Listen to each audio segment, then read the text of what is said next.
Flag, as Austin mentioned, was on the other side of the field. So that will set them back. 7-0 in this ball game. First touchdown of the game was courtesy of Connor Collimore. Just a 3-yard punch into the end zone for the first touchdown of the game. That was earlier in this first quarter. Now Herbert in the shotgun set. He's going to get snap, a high snap, hand it off up the middle to Collimore, but he's stacked up and pushed back in the backfield. Looks like it's going to be a loss of 1 on the play.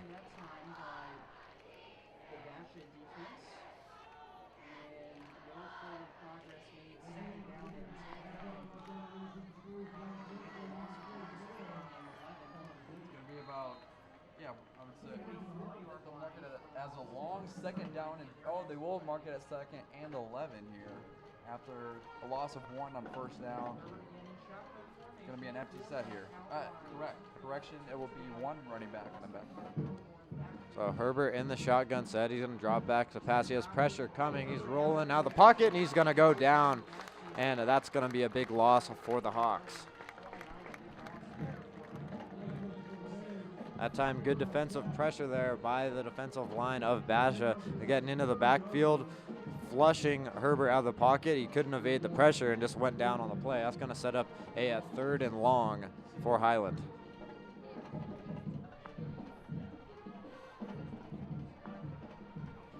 Under 4 minutes remaining in this first quarter. Score is 7-0. Highland scored on the first possession of the game. So Herbert in the shotgun set has a single back to his right, 2 receivers out to his right, and 2 out to his left. As Herbert drops back, there's a flag on the play. See what the call is. It's going to be a delay of game, and that's going to set back Highland 5 yards further.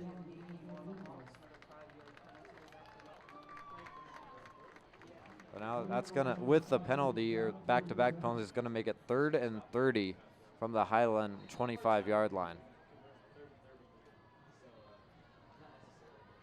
Bash is going to be in their nickel set with that extra defensive back on the field. I'll be interested to see a 3rd and an eternity now. See what the Highland offense elects to do, if they just elect to go with the rush and elect to punt the ball, or if they try to dial up any trickery, probably go deep on this play. We'll see what they do here as Herbert has it in the shotgun. He's just going to hand it off to his halfback. That's Wood. Wood's going to bounce out to the right. He has nowhere to go. He's going to get stacked up after a gain of about a couple yards, and that's going to set up 4th down. So a couple penalties setting Highland back, as well as a nice couple of defensive plays by Basha, and it's going to set up 4th down for the Hawks. Yeah, it was a good stop there by Basha to get their offense back on the field and get things going. They should have good field position too, because their punt returner is going to be right around he's going to have his heels on the 40-yard line. Back deep to return the punt for the Bears is Ty Sifferman. Sifferman now back to the 30. Yeah, you said 45 right off the bat, Austin. He's now pushing him back even further all the way down near the 30. For me personally, I thought that was a little short for a punt returner to be up that close, but now he's at a reasonable position. So Sifferman at his own 30-yard line. 2:35 remaining in this first quarter. Now we're going to have a whistle. Looks like it's going to be a timeout courtesy of Highland. They're going to talk things over here on this 4th and 28. Yeah, obviously not a situation you're going to go for it. Not quite Madden. You actually have a chance to get it on this play.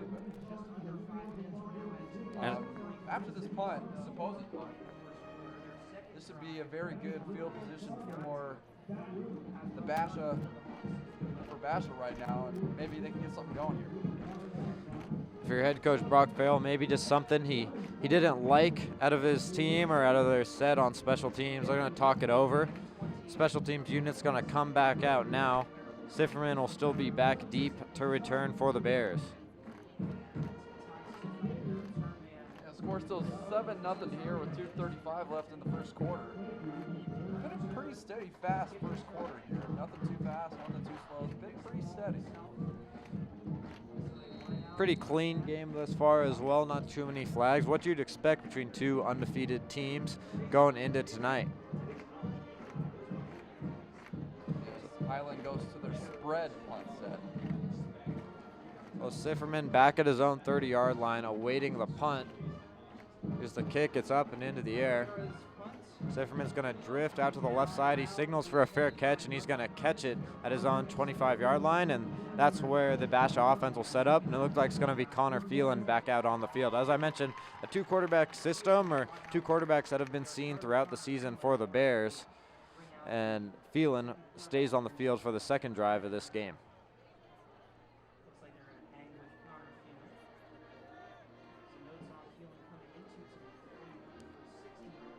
So Phelan will trot back out on the field with his offense, look to get something going and sustain a drive here on their second possession of the game.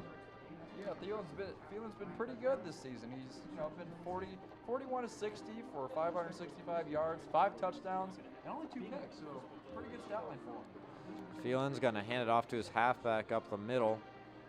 Looks like that was Micah Harper on the handoff. He's going to push forward for a gain of a couple yards. Now we'll set up second down. Pardon me, I said Harper. That was Cole Lundberg on the handoff up the middle. One thing you don't see very often, at least from high schools back where I'm from in Indiana, is the opposing band has traveled with Highland tonight.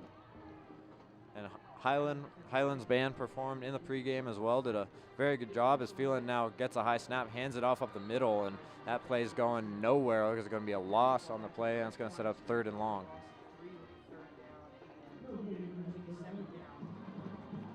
So this Highland defense has looked pretty stout thus far, getting into the backfield, making a couple of nice defensive plays, and they're going to set up a 3rd and long now.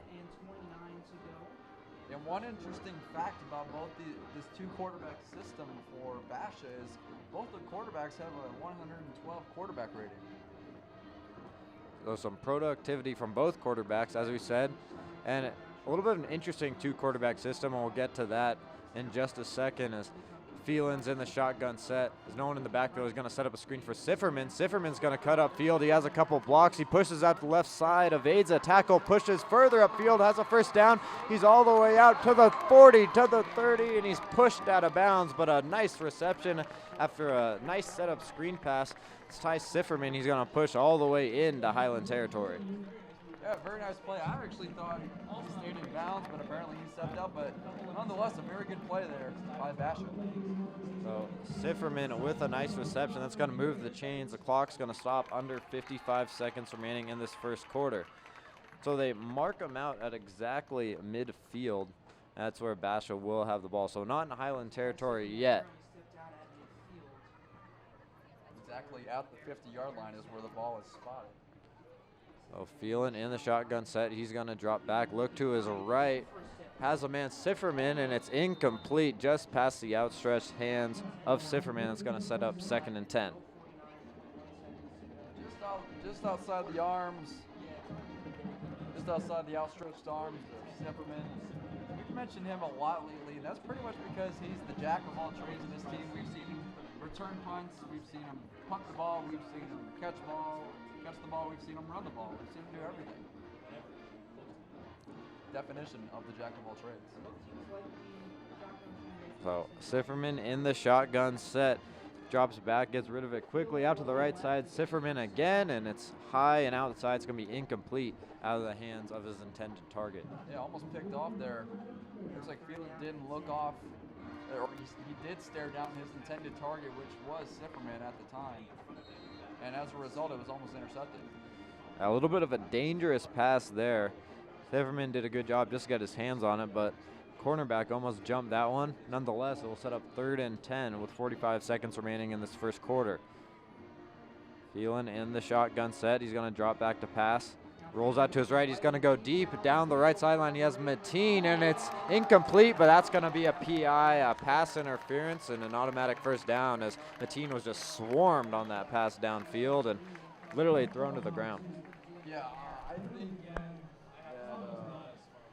I think Mateen would have been able to catch that ball if he was still free to be able to catch it and hadn't not have been tackled on that route. But nonetheless, it's pass interference. Ball will be moved to a first down. Basha now in business here inside the 30-yard line. So now refs having a little bit of a miscommunication right now with the placement of the ball. I guess it will be back at the 35-yard line now. It will be at the 35-yard line of Highland. So a PI allows the drive to continue for Basha. Phelan in the shotgun set. Has Lundberg to his right, 2 receivers out to his left, 2 to his right. Phelan with the ball placed on the left hash. He's going to throw it out to Mateen, and it's incomplete. That ball was high for his intended receiver.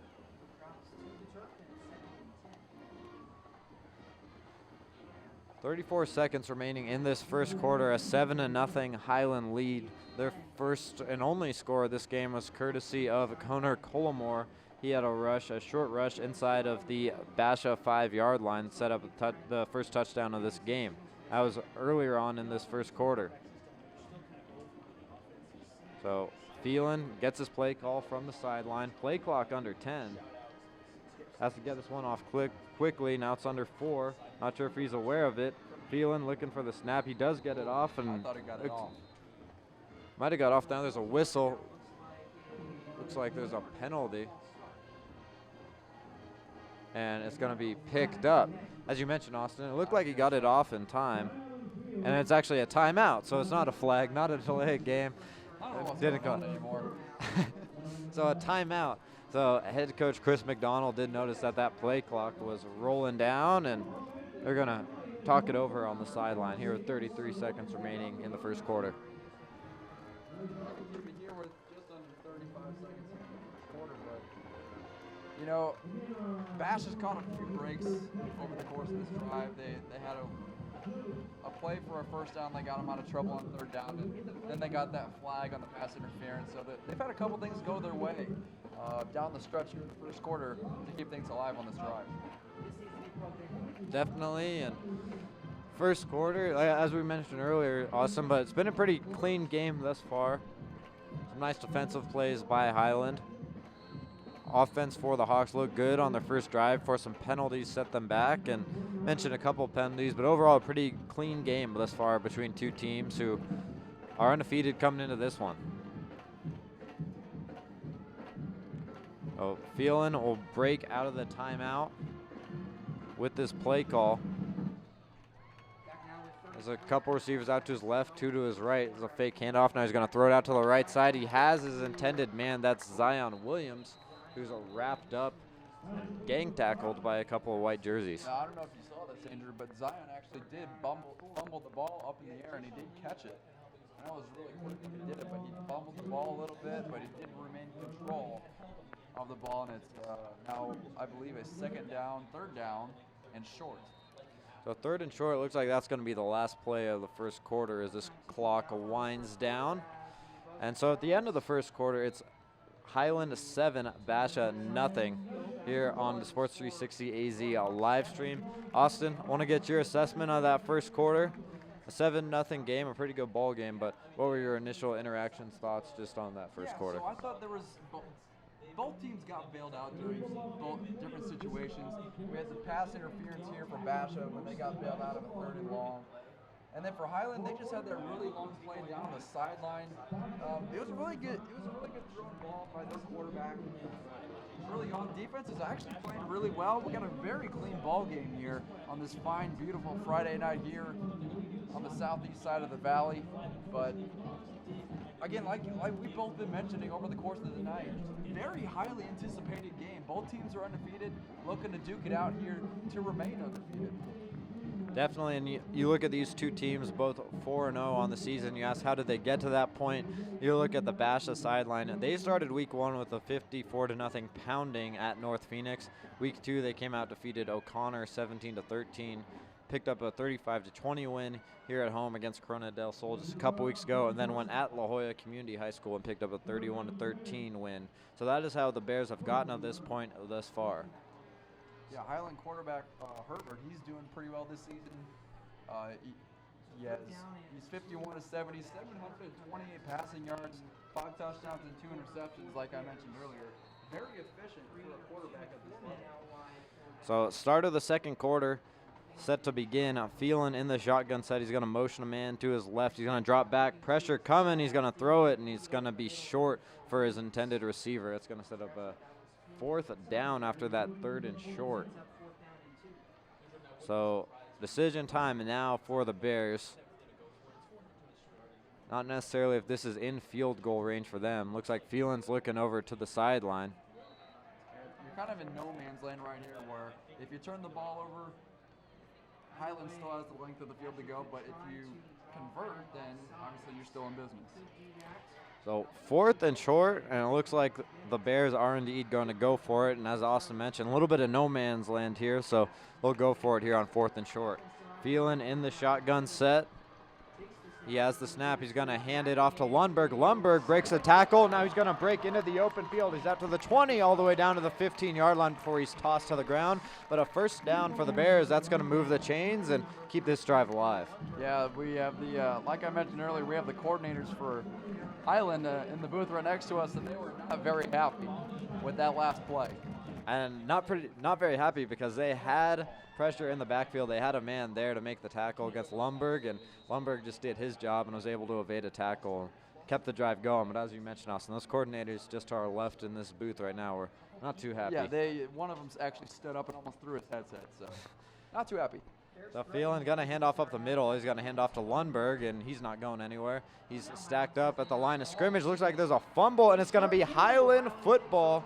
So a turnover on the play by Cole Lundberg. Ball was recovered by number 47, Griffin Nielsen, and now it's Highland football, and that's a turnover in the area where we don't have it inside the red zone, and that's going to give the ball right back to the Hawks. Yeah, right as soon as Basha was driving down the field. They had a very nice drive, but all for none as they fumbled the ball on the 16-yard line. However, Highland does have the length of the field to go. And a fumble call that, from our view here in the press box, didn't look like Lundberg coughed it up initially, but the Hawks came up looking like they had the football. They're all pointing the other way, and they indeed had it. Nielsen came up with a recovery, and that will now set up for Herbert. Herbert's going to hand it off to the halfback. That's Huffman. Huffman breaks up the right side. He has a 1st down. He's all the way down near the 30-yard line. Yeah, Highland wasted no time getting their offense out onto the field and snapping that ball very quickly. Trying to set up a little tempo here early on in the 2nd quarter. That was Dayton Huffman on the carry, and that's one thing you're going to see for this Highland team is a plethora of running backs who can handle the football. They have Huffman, they have number 6 Daniel Wood, and then of course number 1 Conor Colmore. So 3 halfbacks who they are comfortable with giving the ball to, as Herbert's now in the shotgun empty set. Herbert drops back, looks to his right, has a man, and it's caught by number 13, Noah Burdick, and he is near the 1st down marker, near the 40-yard line. Yeah, easily broken arm tackles right there. The defensive backs not wrapping up correctly and results in a 1st down. So Burdick with the reception. Looks like he's going to move the chains as Herbert gets his play call. 7-0 here in the 2nd quarter. Highland leads this one. Herbert in the shotgun set with the ball placed on the right hash. Ball at the 40-yard line of Highland. Now Herbert's going to drop back. He's going to have a screen pass that's set up. It's going to be for Burdick, and he's going to be lit up near the 45-yard line, but there is a penalty marker down on the field, and it looks like it's going to be a hold, and that's going to set down the Hawks a little bit. Yeah, a little laundry left on the field. It's going to bring them back about 10 yards. And we have to set up shop for a long 2nd down. So as Austin mentioned, a long 2nd down now for the Hawks. It's going to be about 2nd and 20 here coming up.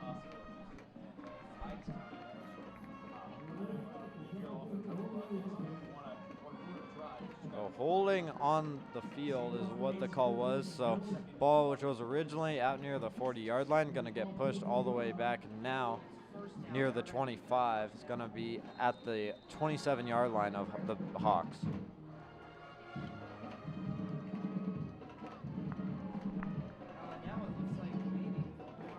Second and 23, actually.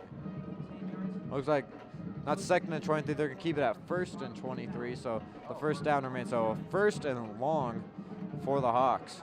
Herbert in the shotgun set, another whistle on the play. It's going to be some more laundry on the field. Looks like a false start, so Highland shooting themselves in the foot right now. Right as soon as we were talking about this being a clean game, a few penalties here right off the bat to start the second quarter. It's not looking good for Highland. You know what that is? That's the good old announcer's jinx, Austin. Oh my gosh, what have I done? It's a good old announcer's drink. The announcer's jinx, you mentioned it being a clean game, and then all of a sudden you see back-to-back penalties. So 1st and 28 now for the Hawks. Ball placed at their own 22-yard line. Herbert in the shotgun set with the ball placed on the right hash. He's going to drop back, has a man, and that's going to be Burdick again. Burdick evades one tackle, but is then brought down to the ground, and he gains a couple yards on the play. Yeah, defense was in cover 2 coverage on that defensive play. And what that does is it leaves a whole bunch of guys open underneath. You play back, you don't allow anything behind you, but you do allow a lot of the short stuff in front of you, and it results in a completed pass. So 2nd and 21 now for Highland. Ball placed at their own 29-yard line. 7-0 Hawks, they lead this one as Herbert drops back to pass. He looks to his left over the middle of the field and is almost intercepted by the safety on that play. A little bit of a miscommunication between quarterback and wide receiver. Herbert just let it fly, and his receiver was looking the other way, and that one almost went right into the hands of the safety for Basha. Yeah, Bash's safety, he fell down on that play, and he wishes he had that one back in his arms. The turf monster got him a little bit, but nonetheless, it is 3rd and 21 at the 29-yard line. That was Nathan Lloyd who almost came up with the interception, and Basha just turned the football away. They had a chance to get the ball right back with that one, but they weren't able to convert. Nonetheless, it's 3rd and eternity for the Highland Hawks, or for the Highland Hawks, pardon me. Now a high snap. Herbert is going to pick it up, and he's going to run. He's going to be stacked up in the backfield. A nice play there by number 57. That's Chandler Kelly, and it's going to be 4th down. So after the fumble, Highland not able to do anything with it or to capitalize on that. It's going to set up a 4th and long. Yeah, really a bad drive for Highland. They had those 2 penalties and then that fumbled snap right there on 3rd down. Creates a 4th and 25 situation. Not a good drive there by Highland. That's something that will frustrate you as a head coach. If you're Brock Farrell, you're able to force a turnover like that, but not able to do anything with it. And as you mentioned, Austin, pick up a couple penalties and a fumble in the process. So back deep to return is Zion Williams. Here's End over the end punt. kick. It's an end over end kick. It's going to roll all the way down near the 23-yard line. And that's where the Basha offense will set up. Yeah, Andrew, like I was mentioning earlier, a lot of penalties caused that drive to end in a punt like it did. Basha really needing a lot to go well for him this drive. The score is still 7-0. Nothing to panic about yet, but obviously you want to get some action going here early on. And so we mentioned the 2-quarterback system that the Bears have had in place throughout the season. It looks like that Gabe Friend is going to step onto the field in place of Connor Phelan. So nothing too surprising as both quarterbacks have both played this season, but Friend will now get his opportunity to lead this Basha offense. Yeah, Friend, we've seen him over the past couple weeks, throughout the whole season, really do his job and come in near, and as he runs the ball here right up the middle and almost gets a 1st down. Yeah, design quarterback draw for Friend. That's a nice pickup for him, and he's going to be near the sticks. And this is a packed house on both sides of the field. We have the visitor Highland Hawks and their band playing loud and proud on the opposing sideline, and they really traveled well here tonight to Basha High School. So Friend in the shotgun set now, no receivers in the backfield. Looks like we're going to have a flag on the plays. Looks like someone jumped into the neutral zone. Yeah, flag on Highland. Someone jumped off sides. So move them up 5 yards. It'll be a nice 1st and 5. So 1st and 5, and now for Highland, or pardon me, for Basha. Friend on the season, 18 for 32, 351 yards, 3 touchdowns, and an interception. 2 of those touchdown passes coming just a couple weeks ago here on his home field against Corona del Sol.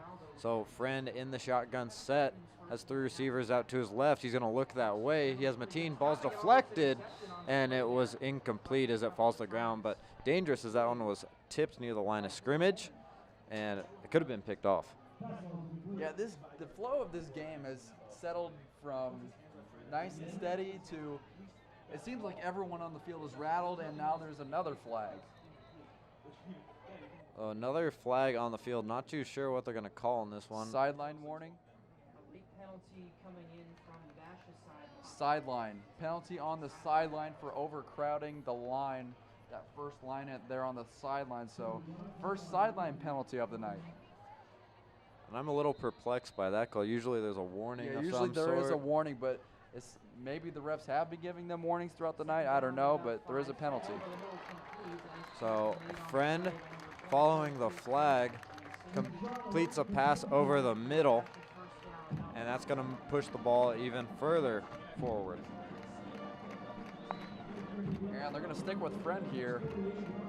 As we've seen like I mentioned, over the past couple of weeks, they're using the 2 quarterback system. 2 very good quarterbacks, too. Both have a quarterback rating of 112 and 3 touchdowns for Friend and only 1 interception. Friend, the junior quarterback. Phelan is a senior, so 2 upperclassmen who have been leading this Basha offense. Here's the snap. Friend has it. He looks to his left. He's going to throw over the top to Mateen. He has it downfield, and it's incomplete. Through his hands, Mateen. He had the pass right there, but it just falls through the wickets, and that's going to set up a 2nd and 10, and that's one I'm sure he wishes he had back. Yeah, I've been in that same position as a wide receiver. It's almost too good to be true. The ball is perfect. It's coming down in your hands, and you start looking away from the ball. You start looking toward the end zone and trying to run into the end zone. That's what he did there. He started looking toward the end zone to score, and he dropped the ball. So Mateen not able to snag that one in, but the Basha offense still in business as it's 2nd and 10. Now another quarterback draw. Friend's going to cut back upfield before he's taken down by a swarm of white jerseys. Going to set up a 3rd and 9 for Basha. And they're going to stick with Friend here again.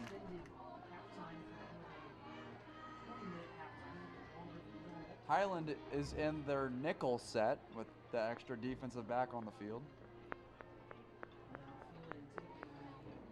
So Friend in the shotgun set. He has Lundberg to his right, 2 receivers out that way as well, and then 2 to his left. Friend's going to drop back, look to his left. He's going to step up in the pocket. He's going to take off, and he's near the first down marker, and he's going to get the first down for Basha. So that keeps the drive alive, and a nice play by Gabe Friend after he had nowhere to go. Just decides to use his feet and keeps the chains moving. So we talk about this 2 quarterback system as well at Basha. It's not your traditional 2 quarterback system where you have maybe a quarterback who is able to use his legs a lot more, although Gabe Friend certainly showcasing that part of his game tonight. But not your prototypical two quarterback system where you have maybe a quarterback who can use his feet, another one who can use his arm. Both quarterbacks are capable of using either their feet or their arms. Austin and I have both seen it from Gabe Friend and from Connor Phelan, and it's really just a matter of 2 quarterbacks who have played well together when they've had the opportunity. Now here's a pass over the middle, and it's a fumble on the play. See what the refs rule it, and they're going to call it incomplete. So wasn't sure what they were going to call it initially on the field. I would agree with that incomplete pass intended for Mateo Estrada, but I don't think he gained control of that pass going up the field. I personally think he gained control, and the reason is because he made what's called a football move. He started moving forward with the ball, but it was very close nonetheless. But the refs decided to call it incomplete. Especially one of those things where you're down on the field as well. It's just a bang, bang play. It's right in front of you. But nonetheless, they'll set up a 2nd and 10 for this Basha offense. Friend's going to go over the top now. He has a man. It's incomplete and laid out on the left sideline is Zion Williams. Yeah, Zion Williams, he's down for the count on this one. He's going to be down for a little bit. I think he just got the wind knocked out of him, coming up limping a little bit, maybe cramping up at the same time. But he's going to come out. or maybe he's going to head back in. He wants to head back in. It's As a interesting. coach, as a coach, I just want to add this one thing. As a coach, I would take him out and let him regain his bearings for at least a play or two. But they're going to keep him in here. And it looked like Williams was pulled by one of his coaches. Looked like he wanted to get back out in the field. One of his coaches looked like he wanted to pull him, and nonetheless, Williams stays on the field. So he'll tough this one out with a 3rd and 10 coming up. Friend's going to drop back. He's going to look over the middle of the field, and that one's almost intercepted. He's going to set up 4th down. Yeah, a common theme that we're seeing from Friend here, he's not following through on his throws. He's leaving it up and away, which is causing all these overthrows, and which is also leading to a lot of these punts that we've seen over the course of this first half. So both quarterbacks so far in this game for Basha, between Connor Phelan and Gabe Friend, have sustained a couple drives, been able to move the ball a little bit, but just haven't been able to have that one long drive that results in putting some points on the scoreboard, and hence why it's still 7-0 Highland here in the second quarter. I concur. So Colmore back deep to return for the Hawks. Here's the punt. It's going to roll. Colmore is going to pick it up down near the 10-yard line. A dangerous play, but he's going to bounce out to the outside. There's a hit on the sideline. Colmore drops the head, and that was a heck of a return by Colmore after a little bit of a dangerous return, but he just dropped the shoulder on the sideline, and a heck of a return for Colmore. Fantastic return, and I think he originally wanted to fair catch that, but I think he thought one of his players had accidentally touched it. I think he thought the ball might have hit one of his players' legs, which would result in a muffed punt, which would cause it to be a live ball for anyone to pick up. So, but nonetheless, it was a very good return by Colmore. And as you said, also, initially it looked a little dangerous. Yeah. It looked a little indecisive on the play. Absolutely. But Colmore making the best out of an awkward situation there, as now Herbert will have it in the shotgun. He's going to hand it off up the middle to Wood. Wood bounces to the outside, and that's a gain of about 3 on the play.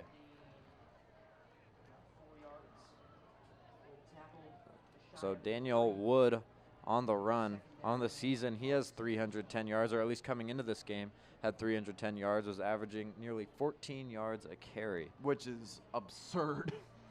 I mean, this is high school, but nonetheless, 14 yards a carry? That's fantastic. Give that ball to the kid every time. And it's one thing you'll see, as we mentioned earlier in the broadcast, but one thing you'll see with this Highland offense is 3 running backs that they'll use, and all 3 of them are capable of making plays. Now Herbert hands it off up the middle to Wood. Wood pushes forward, but he's going to be stopped. Looks like no gain on the play. Yeah, and their top 5 rushers on the team are all averaging 6 yards or more per carry, which to me is fantastic. You don't see that usually at the high school level, where you have 5 deep running backs averaging all over 5 yards a carry. Yeah, and going into this game, the rushing-wise, Highland has been averaging 247 yards a game. Passing yards on the season, they've been averaging 205. So gives you a little bit of the balance of the offense. Very good all-around balance for this Highland team. So Herbert in the shotgun set, ball placed on the left hash. He's going to hand it off up the middle to Wood. Wood breaks a couple tackles, cuts back, and he's all the way out past the 45-yard line. So a nice play by Daniel Wood, cutting back up field, evading a couple defenders, and that's another first down for the Bears. And the clock will stop as the chains are reset with 3:48 remaining in this first half. Yeah, as we were mentioning earlier, Daniel Wood, he has about 350 now, including this game, yards on the season, and he has 6 touchdowns to his name already, and we're only a few weeks into the season. So the clock will now start back up as it continues to wind down. Herbert in the shotgun set. He's going to fake a handoff. Now has nowhere to go. He's flushed out of the pocket. He's just going to throw to the left side and throw it away, and he's going to roll out.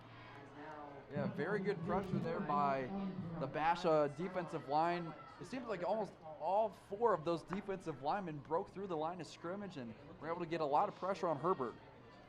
And on that play, not too sure the refs, looks like they're going to have discussion right now, but that ball was close of not making it to the line of scrimmage, which would mean intentional grounding.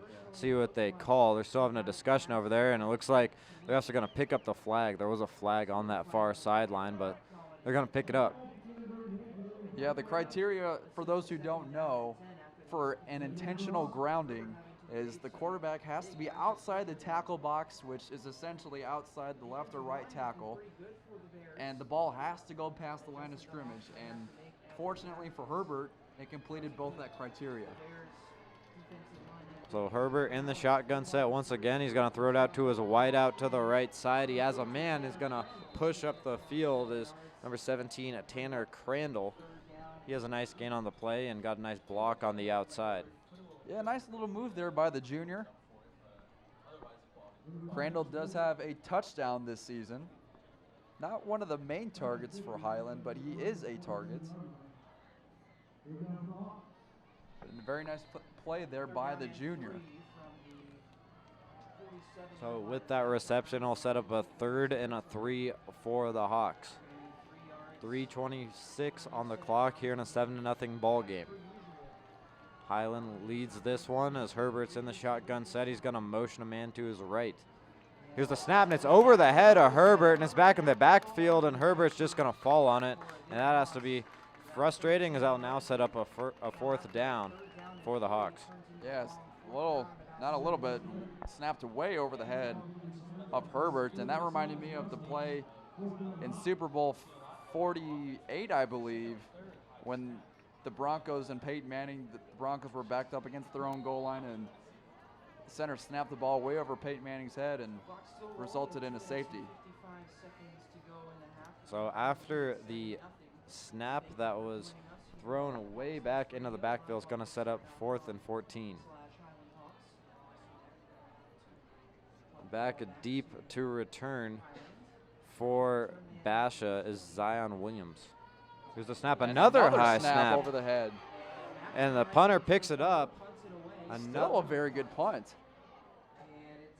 And this punt, after a disastrous start, ends up not being too bad for this Highland team. And quite frankly, I don't know how that how that play didn't turn into a complete disaster. After a little lull in action, we got some action here. Two snaps that are going over the players' heads and make this game a little more interesting. So 2 back-to-back, just dangerous snaps, and somehow it didn't affect the offense. I mean, it sets up the 4th down for Highland, but it could have been a lot worse, yes. Especially with the second snap that was botched on the punt. At first, I didn't think Herbert was going to be able to hop back on that because of the momentum that the linebackers had on the snap. Some of the linebackers were trying to time that snap there, and I thought one of them was going to be able to pick it up. So now 2:25 remaining. Gabe Friend and company will look to answer back and get that goose egg off the scoreboard. Friend rolls to his right, throws the right side, but it's incomplete. Now set up 2nd and 10. Yeah, it's a common theme for these two quarterbacks tonight. They're not following through on their passes. They're leaving it up and away. They're releasing high, and they're not following through, resulting in all these overthrows.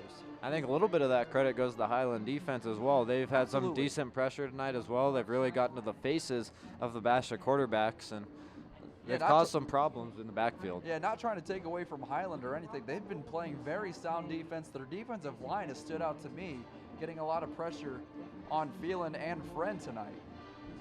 So Friend in the shotgun set, empty backfield. He's going to look to his right. It's a design quarterback draw, cuts it upfield, and he's taken down after a gain of about 3 or 4 yards.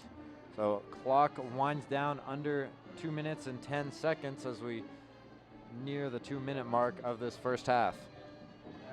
I believe Bash is going to take a timeout here. Maybe not. No, they're not. They're going to keep it. They're going to keep it a live ball. I thought they were going to take a timeout, but now they're going to move into their two-minute offense and see what they have game planned here with under 2 minutes to go. Bash had taken a lot of time off the clock, as it's now under 1:40 remaining in this first half. Friend's going to look back, has time, looks over the middle, and it's caught by his intended receiver. Ref was taken down on the play as well. He's going to be held back up by a Highland defender, but the ref goes down the field. It was a reception, and it's going to move the chains. Yeah, the ref was bumbling and stumbling down there. He's getting a little piece of the action tonight. On the reception was Mateo Estrada. He makes a nice reception over the middle of the field, and that keeps the drive alive, and it stops the clock for the time being. I believe Phelan is back at quarterback, or maybe it's Friend. Here's a throw from Friend, and he has his man. That's Ty Sifferman. Sifferman stays in bounds. The defensive backs of Highland are saying that he was out of bounds. Refs having a discussion, and they're going to call it incomplete. I'm not too sure about that one. Heck of a catch though by Sifferman. He had a lot of people crowding him there on this close sideline right here, and he ran into a few people, but to me that was a fantastic catch. And Sifferman in tight man coverage down the left sideline. Wasn't poor coverage, but Friend put it right on the money and gave his receiver a chance to bring one down and in their own territory, but nonetheless, it comes to no avail, and now set up a 2nd and 10 with 1:19 left in this first half. Yeah, I don't want this to go unnoticed, but Highland is playing very good defense against this highly talented Basha offense.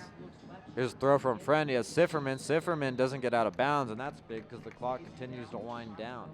2 timeouts left for Basha. We'll see if they elect to choose one here as the clock goes under 1 minute and 10 seconds.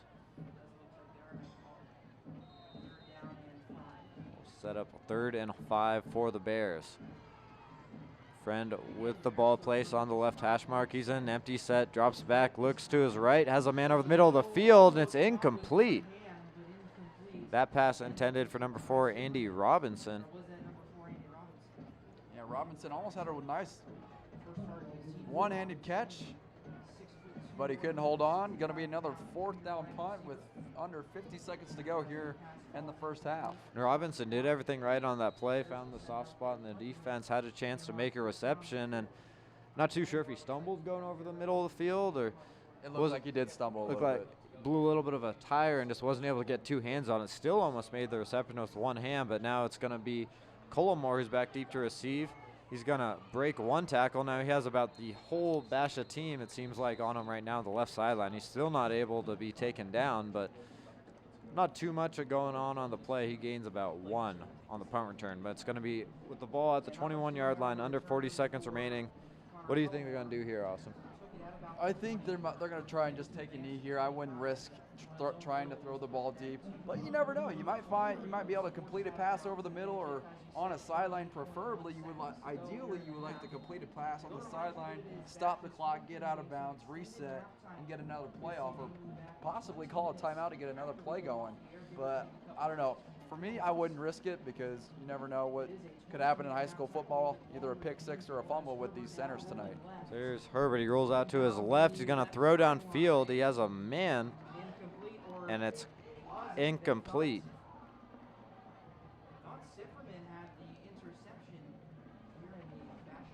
Not too sure. Sifferman very close to getting an interception on that last play. And if so, that would have put Basha in very good field position to maybe get another score, or to get a score in general. So an incomplete pass, and Sifferman almost picked that ball off. Herbert now back in the shotgun set. He's going to set up a screen for his man's Colomore. Colomore pushes forward. Not going to get the first down with under 25 seconds now. I might just let it wind down and let this clock run out. I don't know why they're throwing the ball. If anything, if you're going to waste the clock, at least run the ball. It would be a lot less risky than throwing the ball where you have the risk of the ball getting intercepted and you're inside your own 25-yard line throwing the ball very close to your own end zone. To me, that's not a smart move. So nevertheless, after 2 quarters of play in this one, it's Highland 7, Basha nothing. Some first half takeaways before we head to the break here. Awesome. But overall, what did you see in this game? The only scorer of this game coming from Conor Colomore. He had a touchdown rush on the first drive of this game, but that's all we've seen thus far. But Austin, what are some of your takeaways here from this first half? Yeah, so first quarter, very clean play by both teams. Second half, a lot of laundry on the ground, a lot of penalties. Both teams need to clean it up, and quarterback play. Quarterbacks need to throw the ball a little better in order to get things going. You can't do much if your quarterback's playing bad. Definitely, and so with that, we're going to take a break here for this halftime segment. My name is Andrew Bell alongside Austin Burnett. Make sure to stick with us. We still have a whole second half of football left to play, so make sure to stick with us here on the Sports 360 AZ live stream.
ladies and gentlemen, please welcome to the field the Basha Bear Regiment.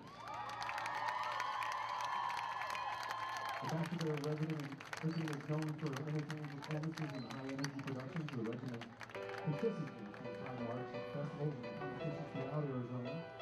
We of the 2018 production Red. The Basha Bear Regiment is under the direction of Evan Quintus and Miles Denny, and includes staff members Kevin Fitzsimmons, Joseph Manuel, Anthony Oliveras, Thomas Buchanan, Juan Oliveras, Anaes Jimenez, Alessandra Jimenez, Mason Tancredi, EJ Randon, Alexa Lincoln, Carlos Pino, Charlie Baker, and Stephen Chiba.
Drum majors Marissa Edwards, Christina Foltz, and Brandon Saylor. Is your band ready?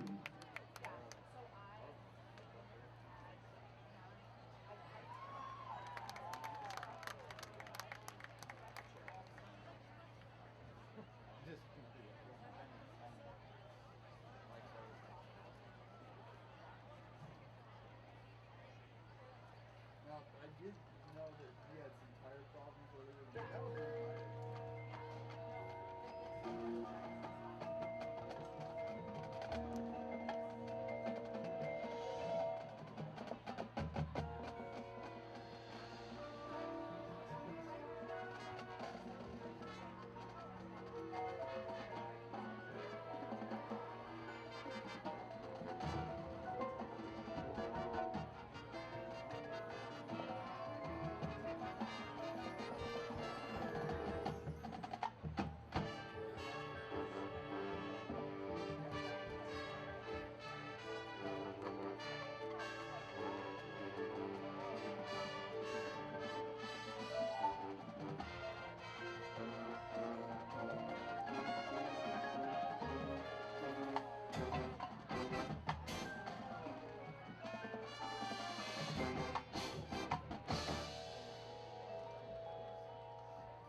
Your Basha Bear Regiment.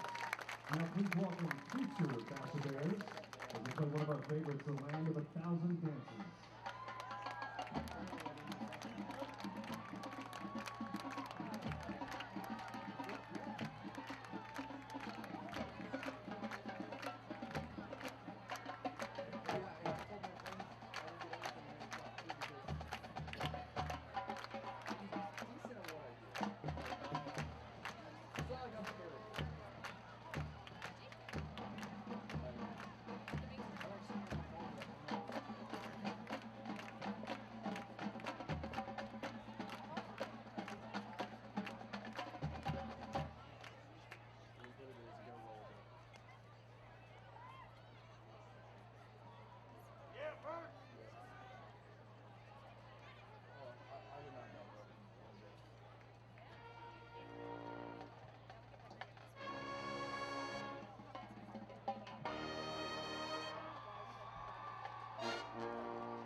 Now throwing Sirwan as they play the Basha fight song.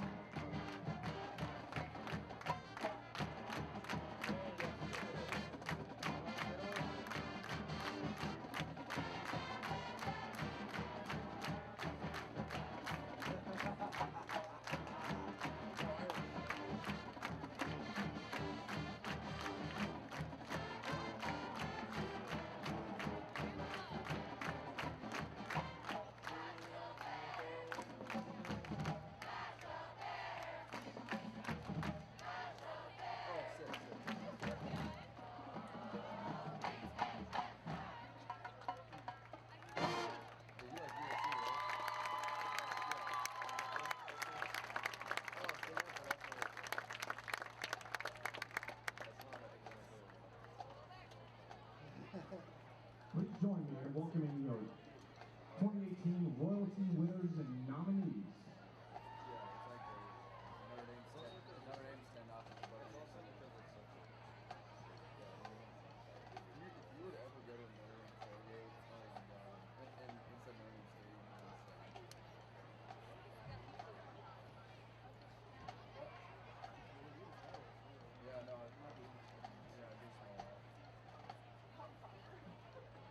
Freshman Lord and Lady, Grady Campbell and Aaliyah Brown.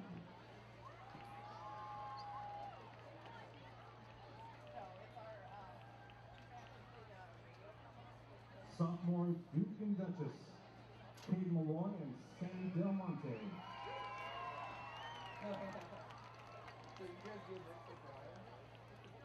Junior Prince and Princess, Delitos Tequila and Sean Francois.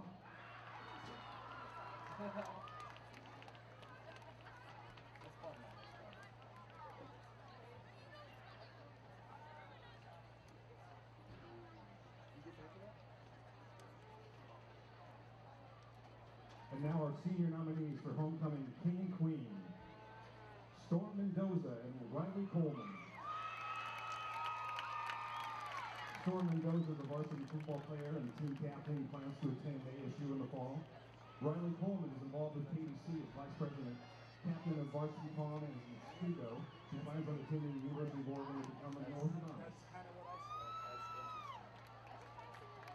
Colin Andrew and Ryan Montoya. Colin Andrew is varsity golf and baseball team member. Additionally, he is a member of National Honor Society and a member of the Bear Gang. He plans on attending college to major in sports management. Ryan Montoya is a senior class president of Studo, involved in National Honor Society, CC Pueda, and is a wrestling manager. She plans to attend ASU in the fall to study international business. John Lee and Shannon Wynn. Joe Lee is a varsity football player, is also on track and field, intends on continuing his education after graduation in the fall. Shannon Wynn, student body vice president involved in National Honor Society and the Ace Club, plans on attending U of A to study physiology in the fall.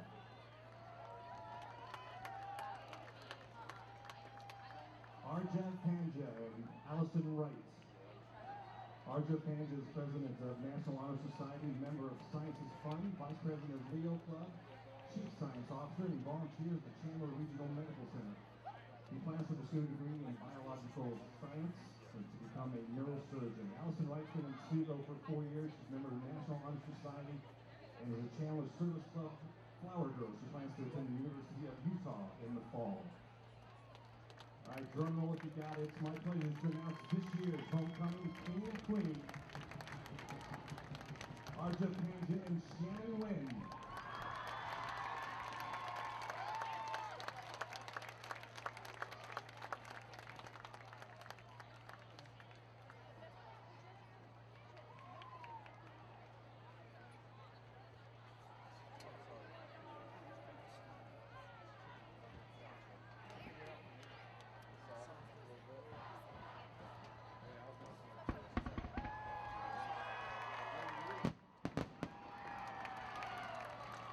Congratulations to all of our royalty and nominees. And a big thank you to Ms. Emerson and Fasha Studo.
Hello, welcome back into Basha High School as the Basha Bears are taking on the Highland Hawks here on this fine Friday night in the Valley of the Sun.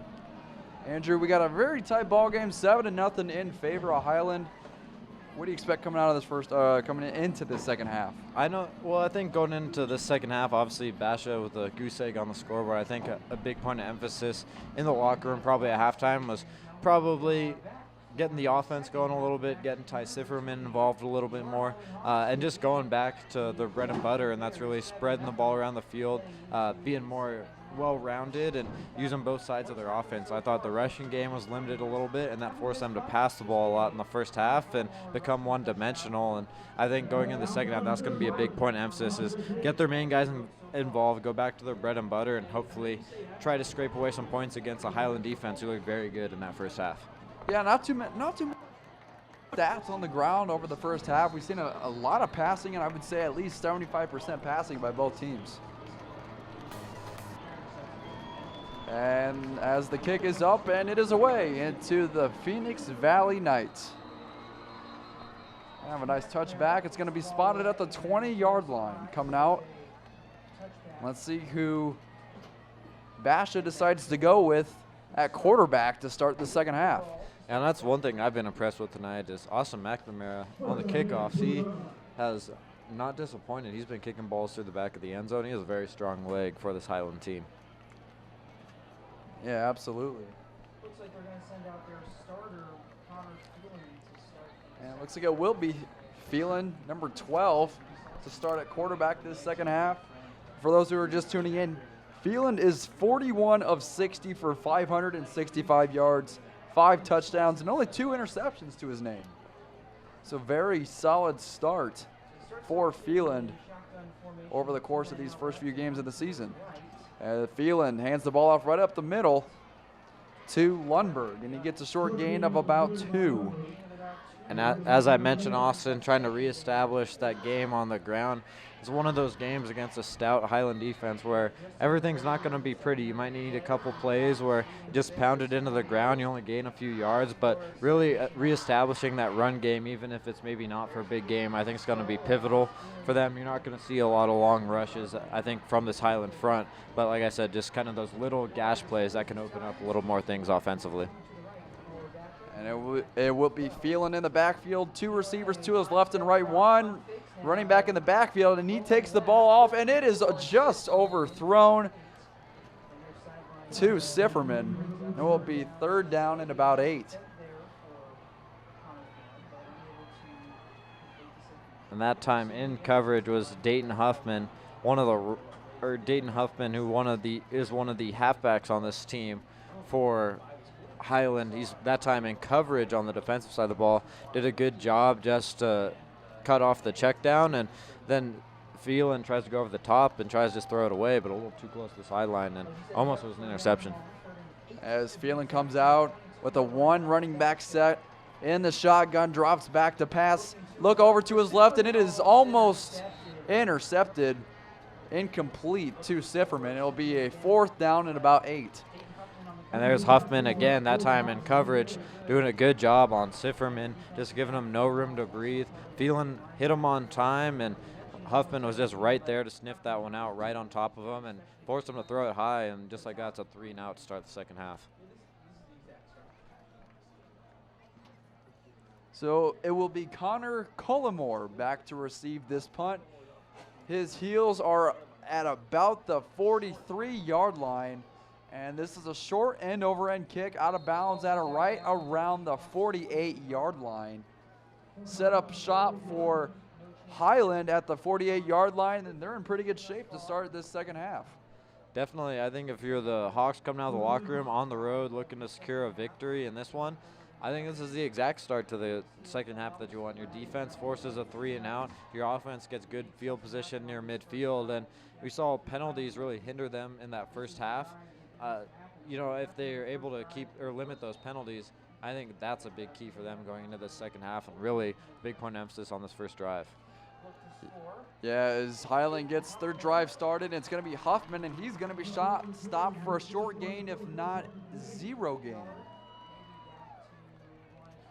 So Huffman receiving the first handoff of this second half. Saw a little bit of Daniel Wood get some carries in that half, or in the first half, and really mixing those two backs together. We'll see what they do here in the second half. As Highland gets ready to set up shop again. Second down and about a long 10. As Herbig drops back to pass, and he has a wide receiver screen completed on the far side, and he is dragged out of bounds, but there is a flag thrown in the secondary. Flag in the secondary. Not too sure what the refs called on that one. But on that last play, we'll see what the penalty is. But on that last play, Noah Burdick, what really set up that play was his block on the outside, really sealing the edge for his wideout and allowing him to move upfield. But refs are having a discussion right now. We'll see what the call is. Refs have already picked up a couple of flags in this game, and it looks like it's going to be an unsportsmanlike conduct. That's going to push Highland even further into Basha territory.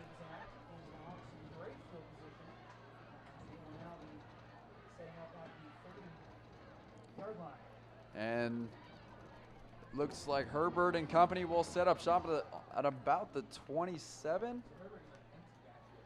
5 wide receivers set, 3 to his right, 2 to his left, looks left to right, and he finds his intended target for about a 5-yard gain over on the far sideline. And Noah Burdick, that's his main wideout, has been for most of this game and throughout the season. Yeah, Burdick has 12 receptions, 207 yards, and he leads the team in receptions. As Herbert gets set with a 3 receiver set to his right, none to his left, and he has a running back in the backfield with him as he throws the ball right over the middle inside the 10-yard line, right about the 9, maybe the 10.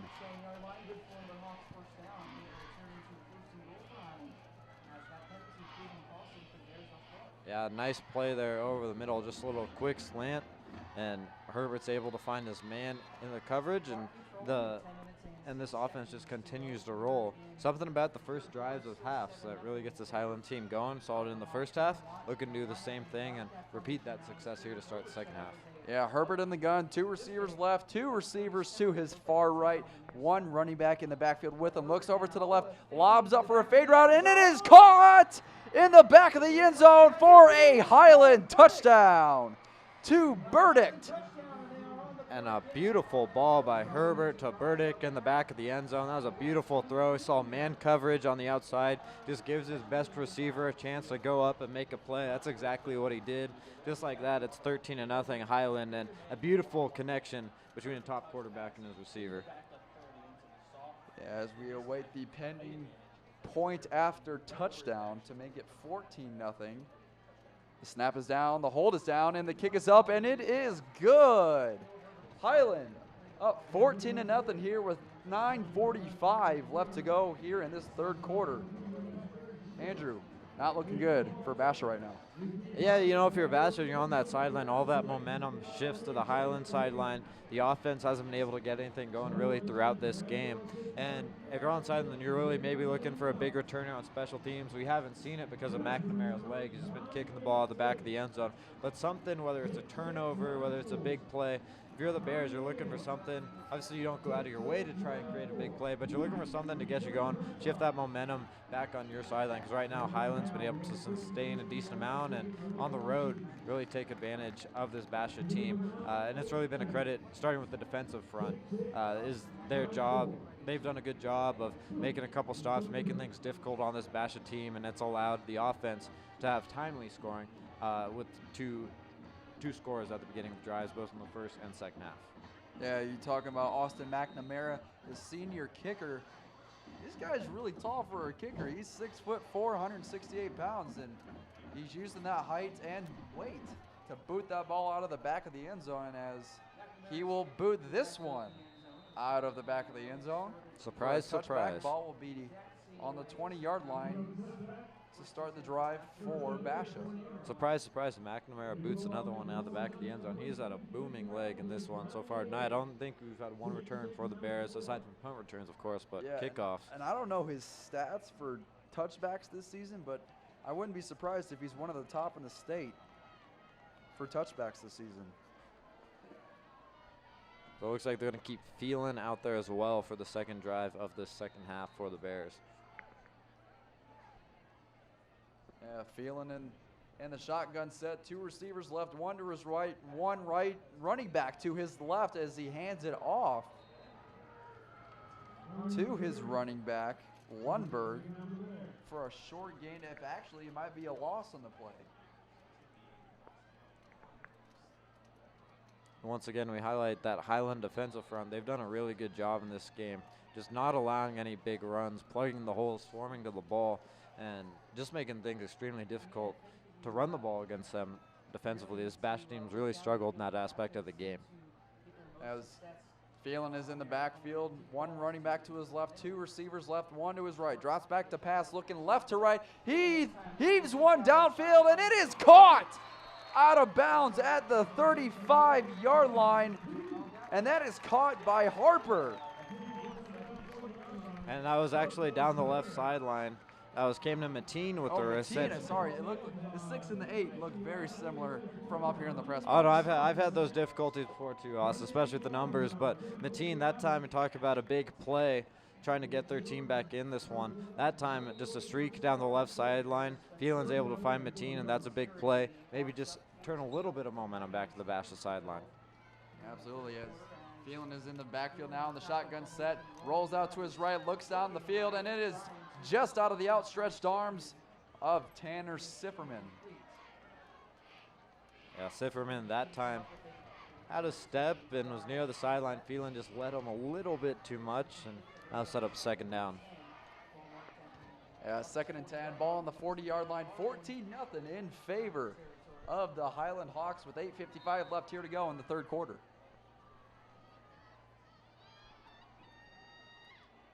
Phelan in the backfield with his running back to his right. 1 receiver left, 1 tight end left, 2 receivers right. Hands the ball off to his running back, Andrew Barney, and it is fumbled, and it is now the Highland Hawks have the ball, waiting on a decision for the referee. Referee's conferring right now for the call, trying to determine if he was down, and it is a Highland Hawk ball as the Highland Hawk defense storms off the field in excitement. Another detrimental turnover for Basha. Yeah, Basha, that's just a momentum-killing turnover if you're the Bears, and I think they got the call right on the field. Barney, he was getting pulled down. He was close, and I think he stayed on top of a defender, and it got punched out the last second. That's one of those, obviously, at the high school level, it's very tough to review, but you wish you had the replay review on that one, because that one was about as close as it gets, and really, I could say whatever I want, but at the end of the day, we're never going to know what call was, but it was very close down on the field. Unfortunately, there is no high school review at the high school level, as Daniel Woods gets the ball, and he carries for about 6 yards out to the 46-yard line. Yeah, as I was saying, at the high school level, unless you're modern day or one of those schools, big-time schools out in LA or California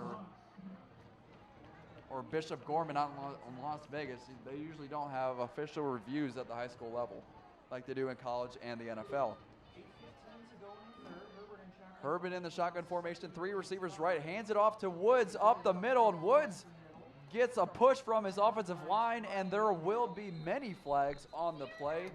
1 coming in from the linesman in the backfield, 1 coming in from the back judge in the secondary. See what these calls are. Not too sure what the call was. Wood on that last play doing a good job just keeping the feet moving, trying to churn forward, and was able to gain at least an extra yard. We'll see what the refs have to call here. It looks like it's on Basha. It's going to be a personal foul for a face mask, and as I mentioned, kept the feet churning, and Wood's able to draw a face mask penalty, and that's going to push the ball even further for this Highland team. Another fortunate penalty going against Basha. Highland again moving the ball. Now they're into Highland territory with not 7:58 and counting to go. As Herbert turns around, flips the ball, tucks it, tries to go out and run. He's still up on the ground and takes a somersault, and that might be a late hit penalty. Another penalty going against Highland. And we could Or hear, going against Basha, rather. and we could hear, you know, we've talked about earlier in this game, the coordinators being right next to us. We have the Highland coordinators to our left, Basha coordinators to our right. We heard the Basha coordinators after that last play. Yeah, you heard a yell little, oh, come on! a big come on after that play. So a little bit of an undisciplined play, and the whistle had blown. Quarterback was down. At that point, it's one of those where you just got to stay back, Yeah. not go after him. It doesn't matter if They you did barely pick up touch the him. flag. They did pick up the flag. And that is a little bit, that's a break. I mean, me personally, you know, it wasn't like it was dipped his helmet or anything in the quarterback, but just one of those as a player. When you see that quarterback go down, when you hear the whistle blow, it's got to let off 100%. Otherwise, you leave it in the hands of the refs. And as a Exactly. player in any sport, And you either never. quarterback especially, you got to lay off the quarterback. As Herbert drops back to pass, looks right to left, throws the ball deep down the left sideline, and it is incomplete. If he would have caught that, that would have been inside the 3-yard line, and it would have been very good field position for Highland. But nonetheless, it is incomplete. So that flag, or lack of a flag in that last case, turns out to be a little bit of a break for the Bears, because now instead of an automatic first down for Highland, it's now 3rd and long. You got a chance to possibly make a play, create a 4th down, and get the ball back to your offense possibly, or see what a little bit of no man's territory right now for Highland. But you got a chance to really do some damage control right now if you're this Basha defense. Yeah, Herbert in the shotgun set, one receiver left, and he does complete it to his receiver on the left far sideline, and it's going to be close to a first down, but I think it's a little short. I think it'll be short. Gonna be interesting. We talked about McNamara's big leg. I think if you're Highland right now, it's about time to use it as he steps out onto the field now. Looks like they're going to attempt a field goal, and most high school kickers might be a little bit of a long kick, but as I mentioned, McNamara's leg, he has a big one, so we'll see what he's able to do here.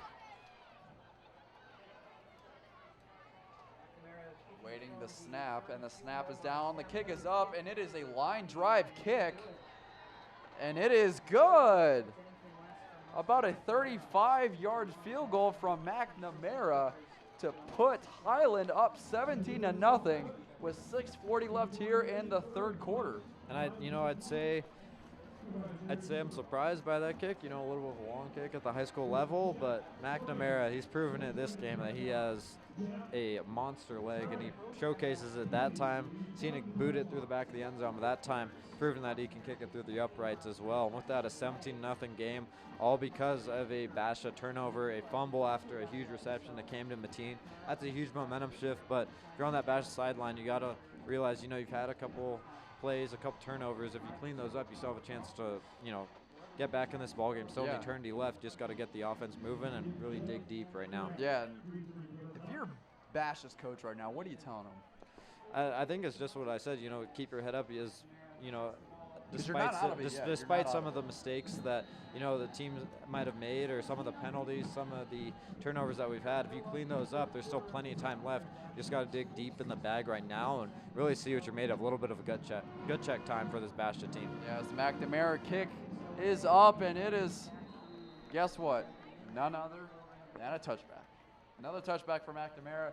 Put the ball on the 20-yard line, and Basha will take over from there. We're back to Basha now. As you can see, Basha huddling there on the close sideline there as the team heads out for their offensive possession. They need to get something going right now. I mean, you're not in complete panic mode, but say the panic button's right here. Your hand's hovering over it. It's not quite pressed, but your hand's over it right now. If you don't get something going right here, you're in panic mode. Looks like Gabe Friend just took the field as well, so that 2-quarterback system back in place. Has a nice completion, and yet another flag is thrown on the play. A lot of flags thrown from the 2nd quarter up until this point right now, especially here in the 2nd half. And I think on that one, ref's going to have another discussion. It's like maybe a hit to the head or a holding, pardon me. Not yeah. sure, over the middle of the field. I'm not sure what the call was there. Yeah, It looks like it is a hold on the offense there. It'll back them up 10 yards from the original spot on the first down. So it will be first and about a long 20. Maybe it's the spot from the goal line, actually. So it's going to be actually a 5-yard penalty. Unknown reasons, but. As we await Basha's offense, we have Gabe Friend at quarterback now for the Basha Bears. Friend with a 1 running back to his left, 2 wide receivers left and right as he looks left to right. Can't find anyone running to his right, looks deep down the field, and yet another overthrown pass by these quarterbacks tonight. And as I mentioned, to me, if I'm a quarterback coach, you got to teach these guys to follow through on their passes. This is something that can be fixed in practice. This is just something that you need to work on more, and it's not something that isn't fixable. It's completely fixable. You just got to keep working on it more, and it'll come with repetition. And Friend, you know, we've seen him just a couple weeks ago against Corona del Sol, had a couple touchdown passes. This is a different type of defense he's playing tonight as well. That time got flushed out of the pocket a little bit, and just the amount of different defensive looks that have been thrown forward by Highland, I think, has really benefited him as there's more pressure in the backfield. Gabe Friend taking off for a scramble, and he takes a hit, and he is gang tackled back at the 16-yard line by a swarm of Highland Hawks. And that time in on the play once again, Dayton Huffman up on the tackle. And I mentioned his coverage that was very good earlier in the second half. That time comes up on the play. Quarterback scrambles the outside. He steps up and makes a hit on the quarterback. So he's just been doing it both in the secondary and then up now making a couple tackles.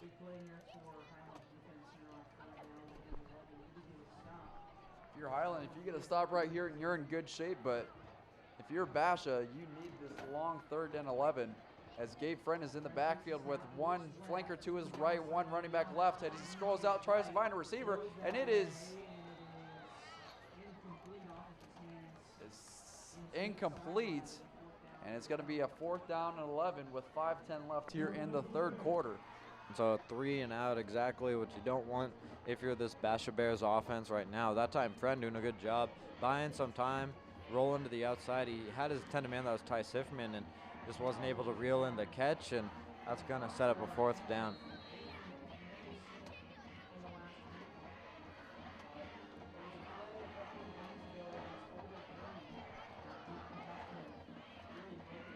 Yeah, we have Collimore back to receive the punt, and it is a short end-over-end kick. Another bad break for Basha, and that ball is going to be inside Basha territory on the 46-yard line. And Highland's going to be taken over inside Basha territory. Not what you're looking for to try to get back in this ball game.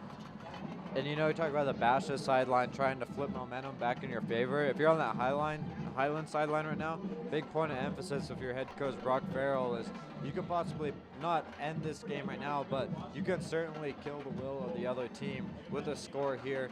Put a little bit of a nail in the coffin, try to hammer one in here, and there's a big drive right now if you're a team looking to put a team away. There's a flag on the play as Herbert scrolls out to his right. Can't find anyone fast, out of bounds. Looks like there's going to be a holding on Highland. That'll back him up 10 yards. It's going to be 1st down and about 20.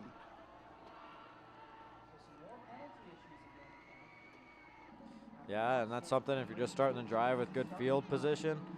Something you don't want if you're this Highland team is a hold to start the drive. We saw earlier in the game when they caught a break on a fumble that the defense forced. After that, immediately there was a flag and a couple of botched snaps. Those are mistakes like that you really have to limit, especially in a situation like this where you're trying to close out a game now in the latter stage of this 3rd quarter and heading into the 4th quarter. Yeah, Basha getting a break there here in the late going of the 3rd quarter. As Herbert has 1 receiver to his right, 1 running back right, 2 receivers to his left. Hands the ball up the middle to Wood. Actually, that'll be Cullimore up the middle for about a nice 5-yard gain to the 47-yard line. It's going to be about a 2nd down and 18. And a nice run that time by Collimore. His big boys up front creating a nice hole for him, just cutting it up the middle of the field, having another cutback, and just a nice little chunk play right there as his offense tries to earn some yardage back after that holding penalty. Yeah, Collimore up the middle there. It's going to be 2nd and 17 on the 47-yard line. 4:18 and counting here to go in the third quarter as Herbert drops back the pass. Empty set right down the middle, and it is caught to Lester down to the 30-yard line. Basha not containing the Highland offense. However, there is a penalty on Basha. It's going to be an offsides, I believe, on the Basha Bears. Basha, a couple sequences of flags and allowed a big gain. They're really kicking themselves in the foot right here. Yeah, that Kyle Hester over the middle of the field having a nice reception. A throw right on the money by Herbert. He put that right where his receiver could make a play and turn upfield. So that was a beautiful throw, and then just add more yardage onto that one after a big reception. And the Hawks are driving right now. Yeah, nice little skinny post right over the middle, over the seam, and it's going to be a 1st and 10 from the 24-yard line inside Basha territory. 4:04 left to go, 17-0 in favor of Highland. It's going to be handed off right up the middle to Hoffman, and he's going to get nowhere, and another flag comes in from the linesman in the secondary. Another flag on the play. Nice tackle that time by Sifferman to shed a tackle and then come up and make the tackle on Huffman. But we'll see what they have to call this time as this referee corps gets together and has a discussion about what they saw on the play. Yeah, this is a very significant flag. If this is against Basha, this is going to put them inside the 20-yard line.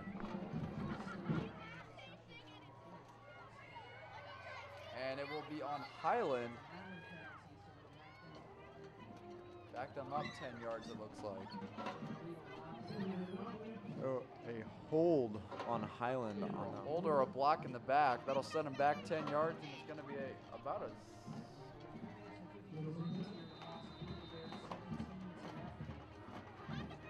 First and 23 from the 37-yard line. 3 minutes and 45 seconds left to go here in the third quarter. As Herbert is in the pistol formation, 2 receivers right and left. Looks right to left, wide receiver screen to his left, and he completes it to his receiver for a nice 8-yard gain out to right around the 36-yard line. that time, setting up a nice little screen play on the left side of the field. A nice play and a reception by Zach Gaston, who just turned upfield and was able to get a nice block from his counterpart, set up a nice play. Yeah, Herbert's going to come out with the 3 receivers set to his right, 1 to his left, and 1 running back to his left. Highland with white uniforms, Basha with their black unis, as Herbert fakes the handoff right up the middle, scrambles to his left, and he gets out of a couple tackles, looking downfield, and he does not complete the pass. It will be incomplete for a 3rd down and 17 coming up on the 31-yard line. Yeah, Herbert pulling out his best Johnny football impression right there, rolling out of the back, throwing it back to the Texas A&M days, if you understand that reference. Huge Johnny football fan for me. Johnny Manziel, old Texas A&M reference, but rolling out of the pocket, looking for somewhere back, just no one was able to come back to the ball and decided to just throw it at the feet of his receivers. Just live for a better day. Yeah, I was a huge Johnny Manziel fan for the things that he did on the field during his time at Texas A&M, as Herbert scrolls out the pass, looks deep down the field into the end zone, and it is incomplete. It's going to be a 4th down and 17 from the 31-yard line. You might want to send McNamara back out for another field goal because he sure does have the leg for it. See what they do here. A little bit of no man's land. Looks like they're going to put on McNamara for another deep field goal. Actually, yep, they're going to put them on for another field goal. I wouldn't be surprised if they faked it either, because they're in no man's land right now. Try and catch Basha off guard, as Basha is sending all 11 of their guys to try and block this kick, to try and get some momentum going. Snap is down, kick is up, and it is good. Actually, they're calling it no good. And they're calling it wide right, actually. Interesting, because that looks good from our angle up here in the press box. Yeah, as the play-by-play announcer to our right, we were both thinking it was good. It looked good to us. Yeah, but right. Apparently, it is no good. Yeah, right next to us here on the broadcast booth, we have the Highland play-by-play team, and they thought that one was good as well, and it fooled both of us. It definitely had the leg on the play, but just a little wide right. But McNamara. If it was right, if it was right, it must have been just barely right, because that looked good from here. I agree. I mean, right off the bat, I mean, I'm glad I wasn't on the call because I thought it was good as well. But yeah, fooled both of us. Nonetheless, it remains a 17-0 game. So our apologies just on that last call. It looked good from our angle. It did, as Gabe Friend is now in the shotgun set, hands it off to his running back up the middle.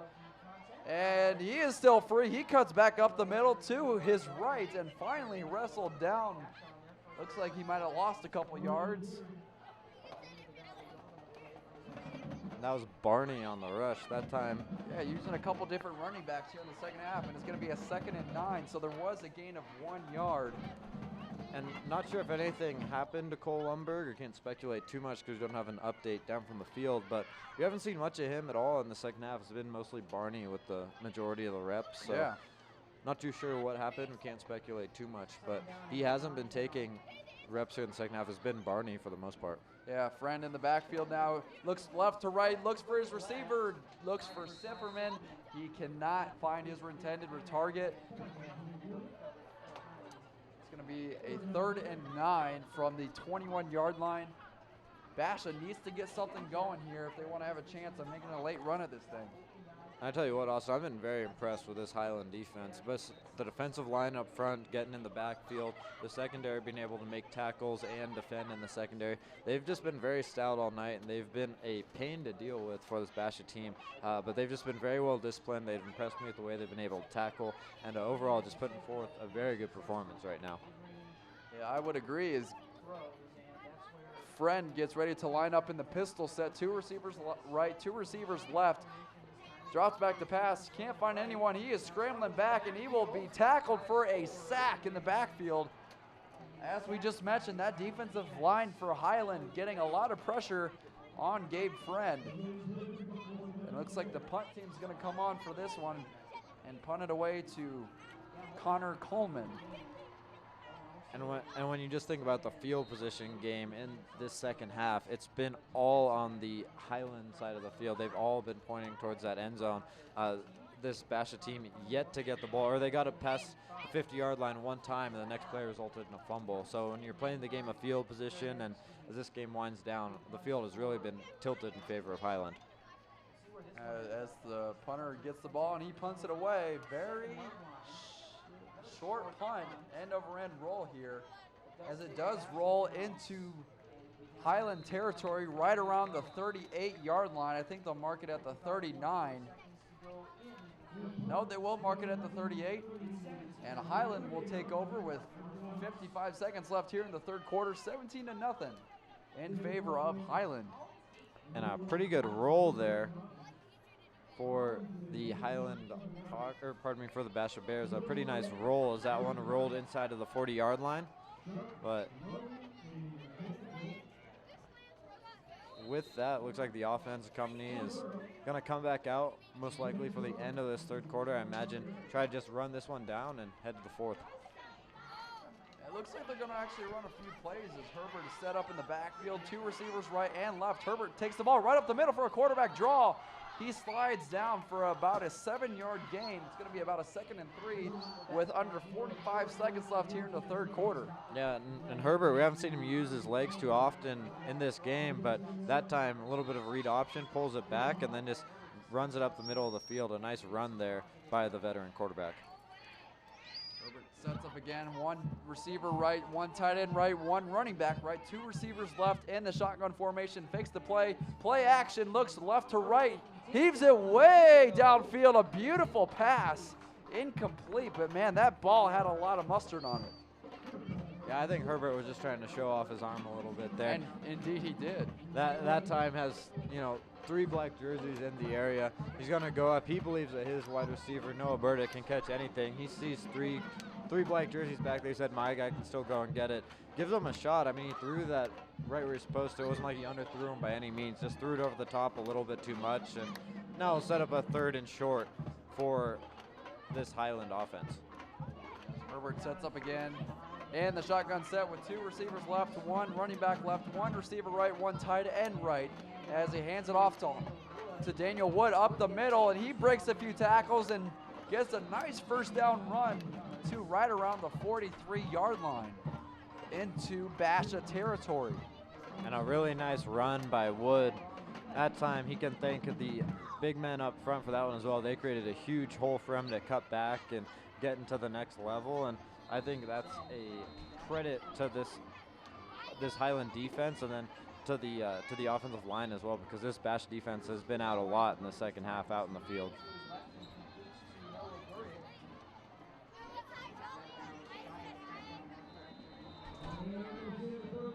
And that's going to be the end of the 3rd quarter. Your score at the end of 3, Highland 17, Basha 0. Andrew, what do you think Basha needs to do schematically to try to get something going here on offense? I think schematically, I think the offense right now, receivers are having a hard time finding separation. And I think if you're Basha, maybe try to set up a couple short passes, set up a couple screen passes, anything like that, because trying to go downfield right now is going to prove to be a difficult task.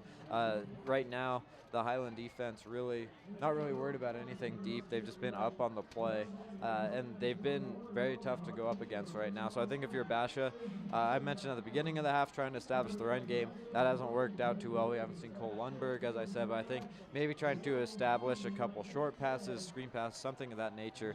But right now they have to act quickly. If anything, it starts first on the defensive end, trying to stop this Highland offense. Then the offense can give it a shot. But right now it all starts on the defensive side of the ball. Yeah, Cole Lundberg, a big part of this offense. He has 445 yards and 5 touchdowns to his name. Huge part of this Basha offense. But now for the Highland side, it seems like they can't do anything wrong other than commit penalties.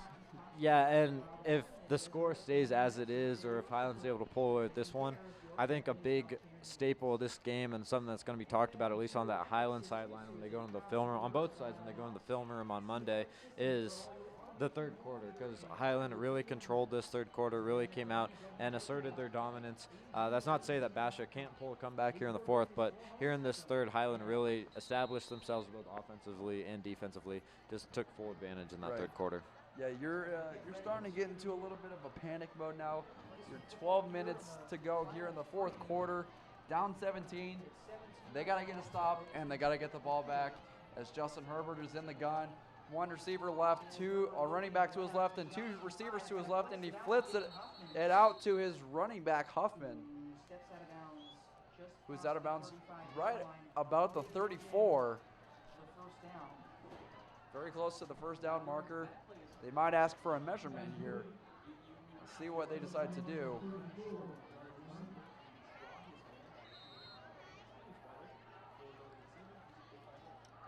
And waiting for the signal from the linesman. And looks like the referee will signal for a first down for the Highland Hawks. And Herbert's going to step off the field. Looks like we might see Collimore go out of the Wildcat set, which is what we saw in the first score of this game. Collimore with a touchdown run down near the 5-yard line, and he's going to step back out in the field now. Looks like he's going to take a direct snap.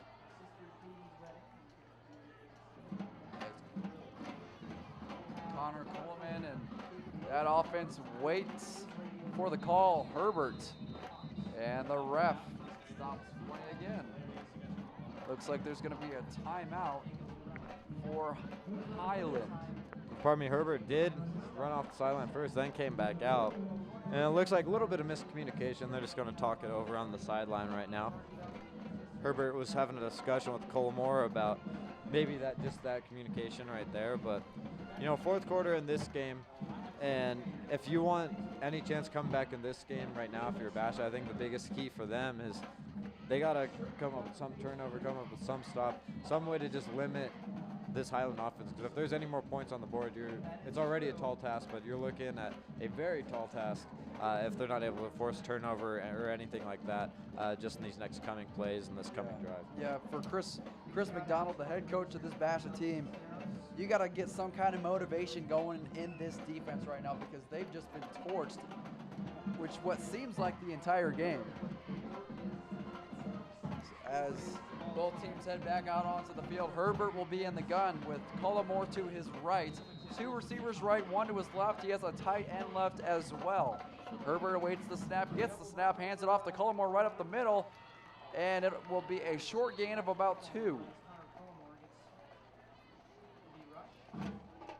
And I imagine now with the fourth quarter looming in and going into the latter stages of the second half, imagine you're just going to see a lot more of that with Cullimore and with Wood, with those 3 running backs that the team's able to use. They're probably just going to look to dwindle that clock down, rely on their halfbacks, keep on running the ball up the middle of the field and making sure they don't get out of bounds.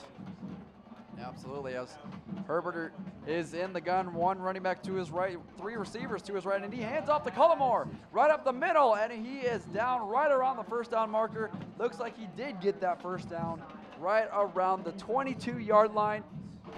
Highland moving the ball pretty well here. Yep, Cullimore and his offensive line just getting the job done right now. The big guys up front have done a great job of creating holes for their halfbacks. Another big seam on the left side, and Cullimore's able to cut back up the field, and offense is rolling right now.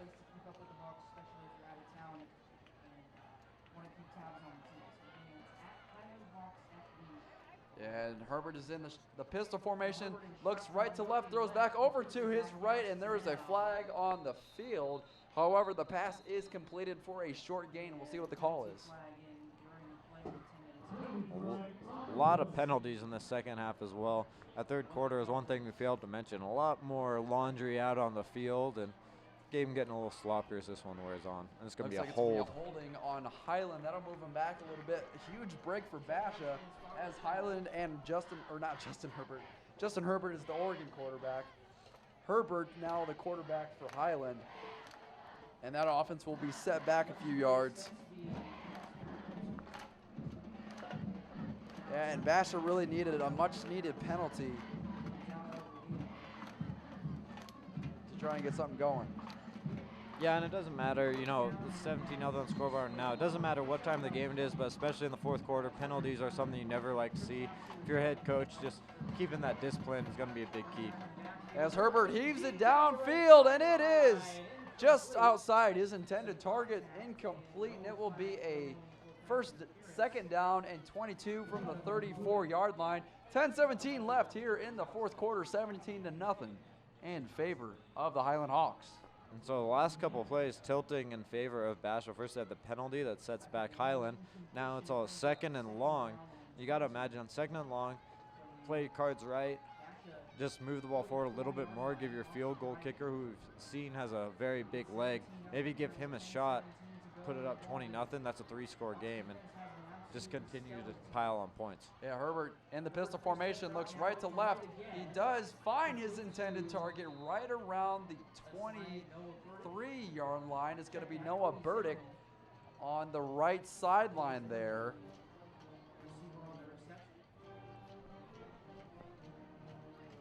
And it was actually Cody Zimmerman on the reception, but that does the job by Herbert. That does the job, as I just mentioned, trying to get back in field goal range. Herbert does the job there. Now they're more in range for their kicker, and more than that, it makes it a little bit more manageable in a 3rd and 12 situation. Yeah, Herbert scrolls out to his left, has 3 receivers to his left, looking, can't find anybody. Might scramble here. He's looking right to left. He will scramble to his right. Oh, and he tries to hurdle a defender, still on his feet, down to the 14-yard line. He tried to pull a Manny Wilkins there. Not as effective as Manny, but he still gets the yardage for a much needed gain for Highland. It will be 4th down and about a long 2 here coming up. Yeah, and if you're Brock Farrell, the head coach, you know you like the heart of your senior quarterback, but at the same time, in a 17-0 game in the 4th quarter, trying to cut back up field, you're already in field goal range. That's a little bit of a risky play, to say the least. Tried to go for the hurdle, too. It would have been a Sports Center-worthy play if he was able to cut that back up field, but looked like the offense is going to stay on the field as well on 4th and 2. Yeah, Herbert in the gun. 3 receivers right, 1 to his left. And looks like there's going to be another timeout called by I believe that'll be a Highland timeout. They were going to let the play clock was down under 5 on that one. It looks like they were just trying to draw a hard count and see if they could draw Basha off sides, but the defense stays disciplined, and now they'll send out McNamara to try to tack on the extra 3 points. But getting back to that Herbert play, that was, like I said, a 17-0 game. A little bit of risky time, and as you mentioned, a Manny Wilkins type play. For those of you who aren't ASU football fans, Manny Wilkins, quarterback of the Sun Devils, that's his signature move right there, the hurdle over the defender. Herbert tried to replicate that to no avail, but he gets the style points. And for those who are unfamiliar with Manny Wilkins, search Manny Wilkins hurdle on YouTube and see what plays come up. It's not like he's done this once or twice. He's done this about 5 times in games. So as they send in McNamara for about a 32-yard field goal. The snap is down, the hold is down, the kick is up, and it is good. That'll make it a 20-0 lead in favor of Highland with 8:36 to go here in the 4th quarter. Yeah, if you're a Highland, obviously you want to go all the way down the field, try to put the nail in the coffin in this game, but adding 3 points on the board is a really big part of this game, making it a 20-0 game. And just a good drive. Of course, there's a couple penalties, a couple things that set them back, but overall, just putting 3 points on the board is huge for them, and they're going to look to wind this clock down against a Basha offense that has struggled all night. Yeah, Basha is officially in panic mode now with under 9 minutes to go here in the 4th quarter. We're going to have 2 men back to receive this kick, if they even have a chance to receive it, because as we know, McNamara, every kickoff he's had has been a touchback, so we'll see what happens here on this kickoff here.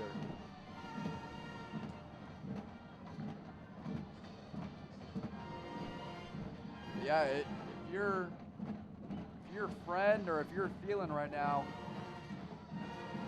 clutch mode needs to be activated ASAP, or if they don't get anything going on this upcoming drive, you might as well call it a night.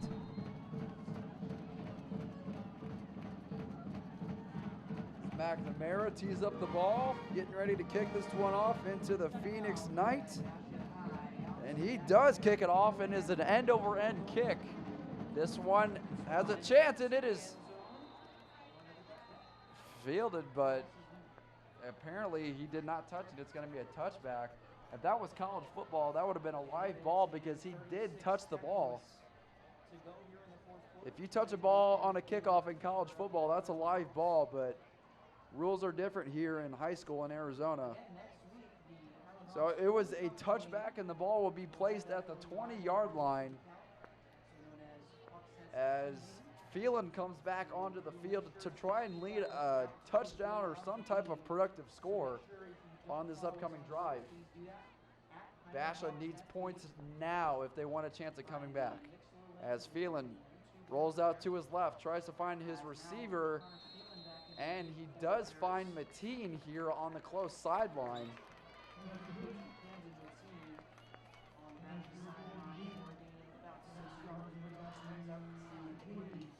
Be about a second and short, maybe second and a long 4 here coming up from the Basha Bears.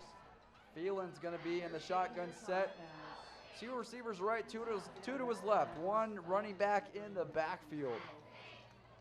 Phelan gets the snap, looks back to pass. He does deliver over to Sifferman on the right side here, down to the 35-yard line. Clock still rolling inside 8.5 minutes to go here in the 4th quarter. I don't know if you're the Basha offense now, to state the obvious. Down 3 scores, you got to go. Try and score quickly, maybe get a couple ongsides. Austin, you and I have seen crazier things happen. Yes, so we have. Got to keep the offense moving. There's never say die attitude, especially here in this 4th quarter. Phelan in the pistol. 2 receivers right and left. Hands it up the middle to Lundberg, and he gets nothing. In fact, he gets tackled behind the line of scrimmage. Clock still rolling with under 8:10 to go here in the 4th quarter.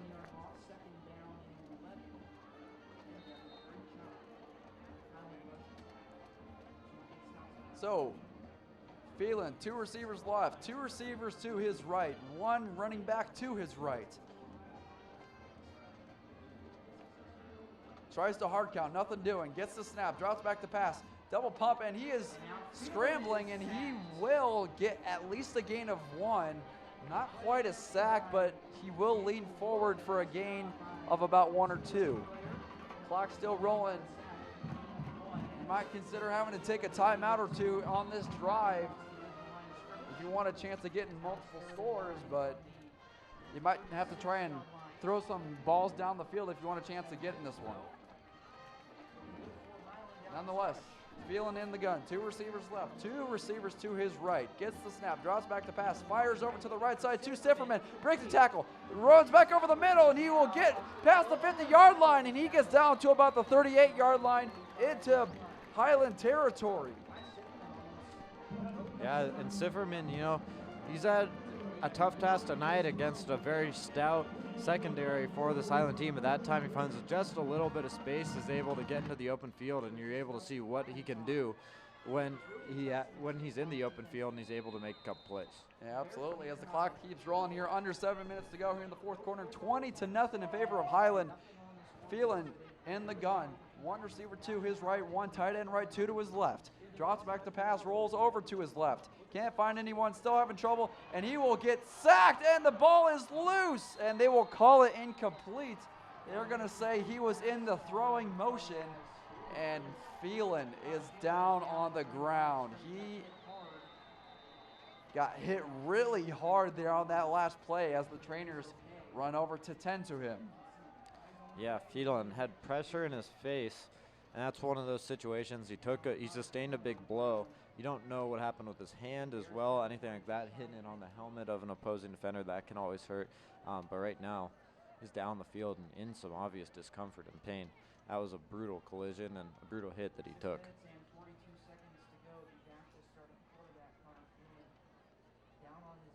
This would be a significant loss for this Basha team. Now they do have Friend to go to. He, as we have mentioned throughout the course of the night, has been getting a lot of reps, but still, it'll be rough to have your senior starting quarterback go down in a game like this. Definitely, and right now, on both sidelines, both players taking a knee, hoping, obviously, that Phelan is okay in this game. Both teams are on a knee. Trainer still tending to him. He was moving his legs, so it doesn't look like anything super serious, but as he does sit up now, it looks like it might be a head injury. And I mean, it was a big collision, and on that play, it was just a big collision, and you hope he's okay. You know, with the concussion protocols that they have now at the high school level, it's so focused on.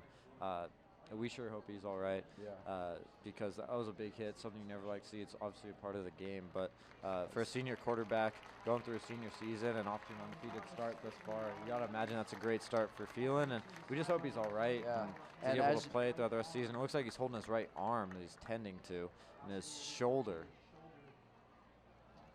Hope everything's okay with Phelan, but now it'll make room for Gabe Friend to come in and try and get some action going for the Basha Bears. Try and get some sort of productivity and maybe get a score here late here in the fourth quarter. Gabe Friend, number 16, I believe he's a junior, with 2 receivers right, 2 to his left, 1 running back to his left, gets a snap, looks over to his left, fires, and it is tipped by a defender and incomplete, almost intercepted by Highland.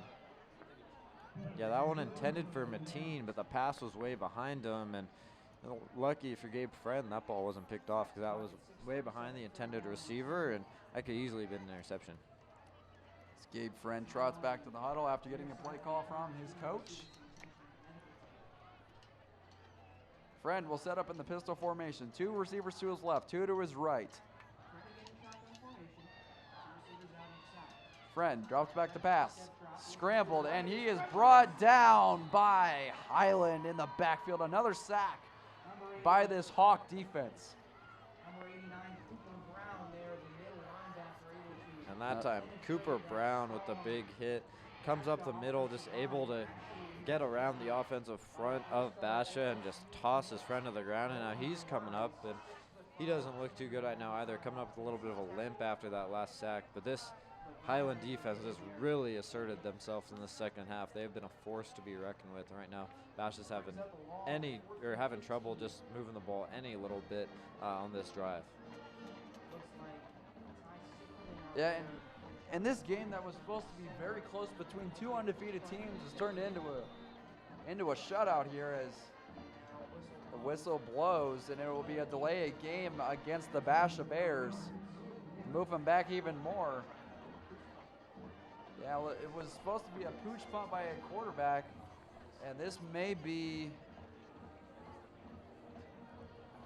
Yeah, they're going to send out the actual punter this time, but we've seen that with Arizona State too. You know, we've seen Manny Wilkins pooch punt a couple of balls that, you know, you're not exactly in field goal range, but you don't want to go for it. You might be in a 4th and 8 situation on, say, your 46-yard line, and you don't want to go for it because that'll put the opposing team in really good field position, but you want to give them the length of the field to go.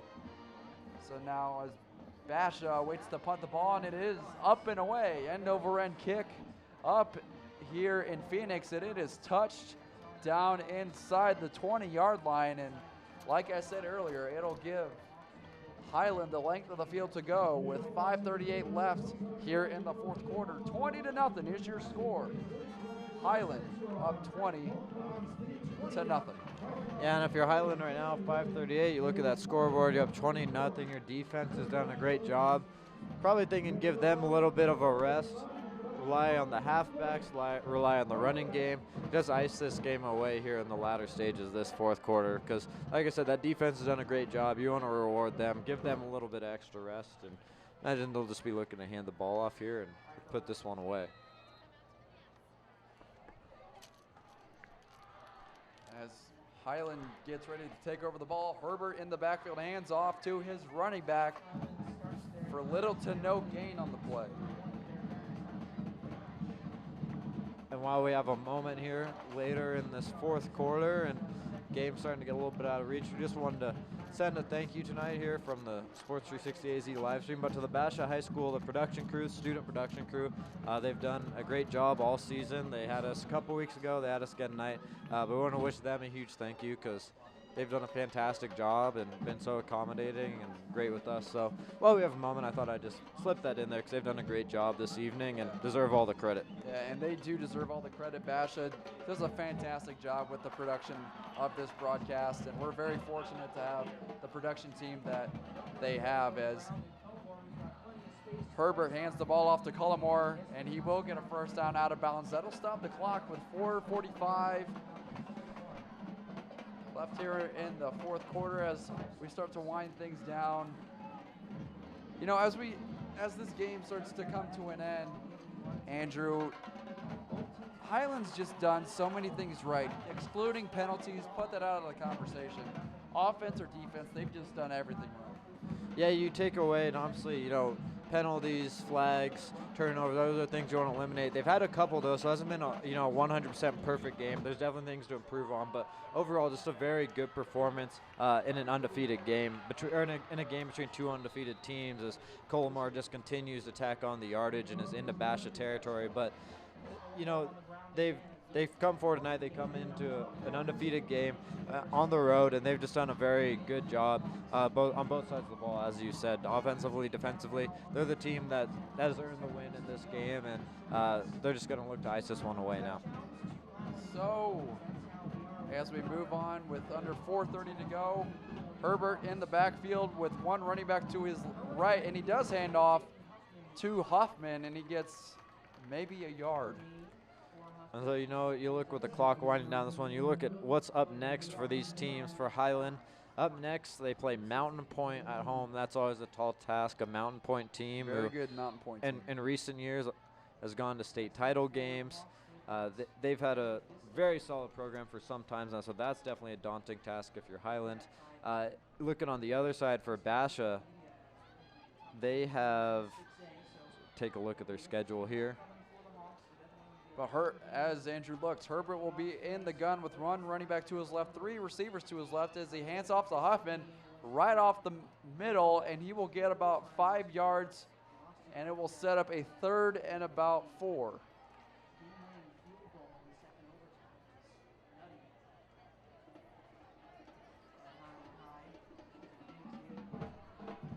And up next for these Basha Bears, they're at Red Mountain. That's next on the schedule for them. And you know, the Bears have had a little bit of a rough night tonight, but you look up at the schedule, you're still 4-1 on the season, so a lot of football left to play. They've already surpassed their win total from last season. Chris McDonald has this team trending in the right direction. I think if this is one of those games you learn from, get better from Monday, and you just move forward to and wipe it away come next week, and especially come next Friday against Red Mountain.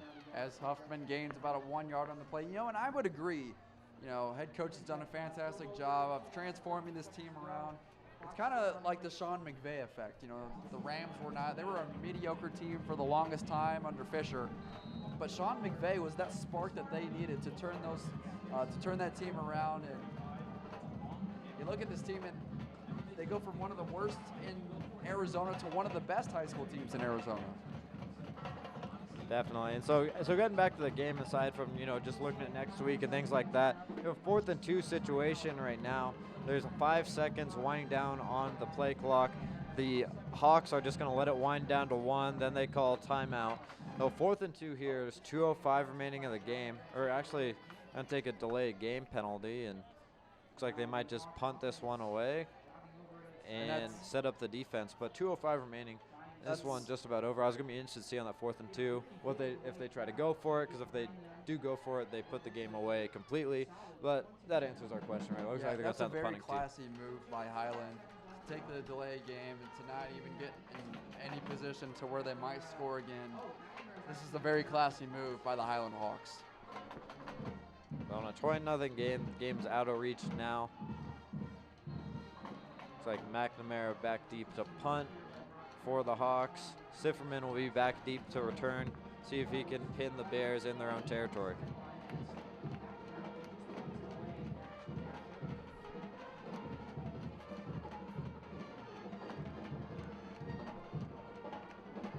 It's the punt by McNamara. And that is a thing of beauty all the way down inside the 5-yard line. Down all the way to the 1-yard line, and if you're McNamara, that's absolutely beautiful. There's a flag on the play back by the punting team. Looks like there was a couple extracurriculars between Basha and Highland, maybe some frustration seeping over from the Bears sideline, but some extracurriculars is a flag on the play. Refs are having a discussion right now. See what they call here.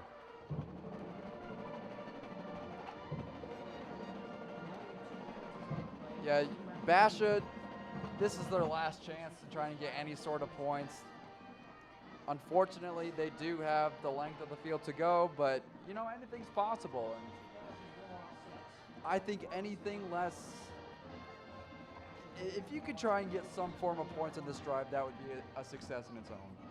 Definitely, especially, you know, see that goose egg on the scoreboard. You never want to have that on your home field. But getting back to that penalty, I mentioned those extracurriculars. There was 2 offsetting personal fouls. That was just some extracurricular stuff after the play with that 1:53 left in this game. And as you mentioned, you got to go 99 yards with 1:53 remaining. That's a tall task, but see if the offense do anything to at least get that 0 off the scoreboard. As Phelan drops back to pass and he throws over to Sifferman. He will get a gain of about 6 over to the 7-yard line.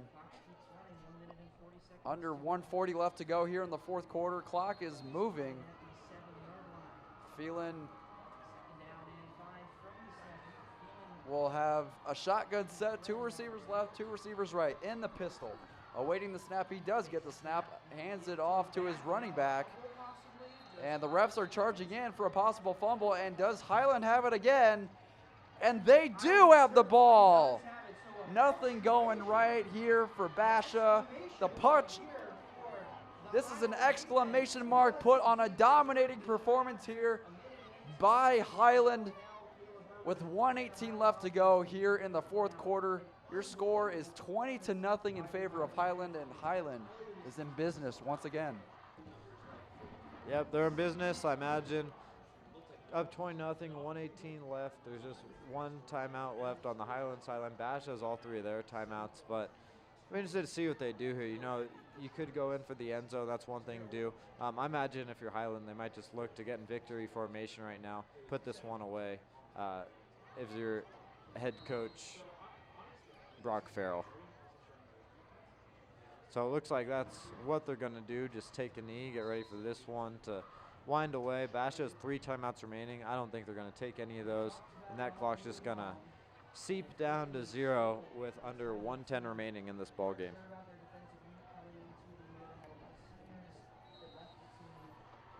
And as it gets under 1 minute left to go in the ball game, Andrew, what are some of your takeaways? And, you know, final takeaways from this one. I was really impressed with this Highland football team tonight. Like I said, nothing take away from Basha. I still think there's a full football season left. You know, not their best performance, obviously, but I think a big testament to that is to Highland because they really came out today. The defense was impressive, tackling-wise, secondary, all the way around. Really a well-rounded performance. The offense did what they needed to do at the right time. I thought a statement drive was that first drive of the game, and the touchdown by Connor Collimore on the first drive of the game, and then coming out in the third quarter. Like I said, when this game is looked back upon, it will be that third quarter that was the turning point. Coming out of the locker room, Highland was just fantastic. Really, they owned the quarter, completely tilted the field in their favor, and they're going to jog out of here right now with the win as the clock goes under 10 seconds, and they'll shake hands with the Bears. But I think it's just a big win for Highland. If you're on that Basha sideline, like I said, you learn from this one on Monday, Tuesday, you take a couple things from it. Maybe it stings for right now, but there's still a lot of football left to be played this season. You're still 4-1, not the worst position to be. So moving forward, these are 2 good football teams, but I think Highland really made a statement here tonight in an undefeated ball game with a 20-0 victory. Just the defense, the biggest point of emphasis tonight. They were impressive. And your final score will be Highland Hawks 20, Basha Bears nothing. Highland moves to 5-0 and Basha falls to 4-1. Thank you for watching this live stream on Sports 360 AZ. For Andrew Bell, Austin Burnett. Highland moves to 5-0. Basha falls to 4-1. Thank you for watching this live stream broadcast on Sports 360 AZ. For Andrew Bell, I'm Austin Burnett. Thank you for watching, and as always, for all sports action around the valley, tune into Sports 360 AZ. Thank you for watching.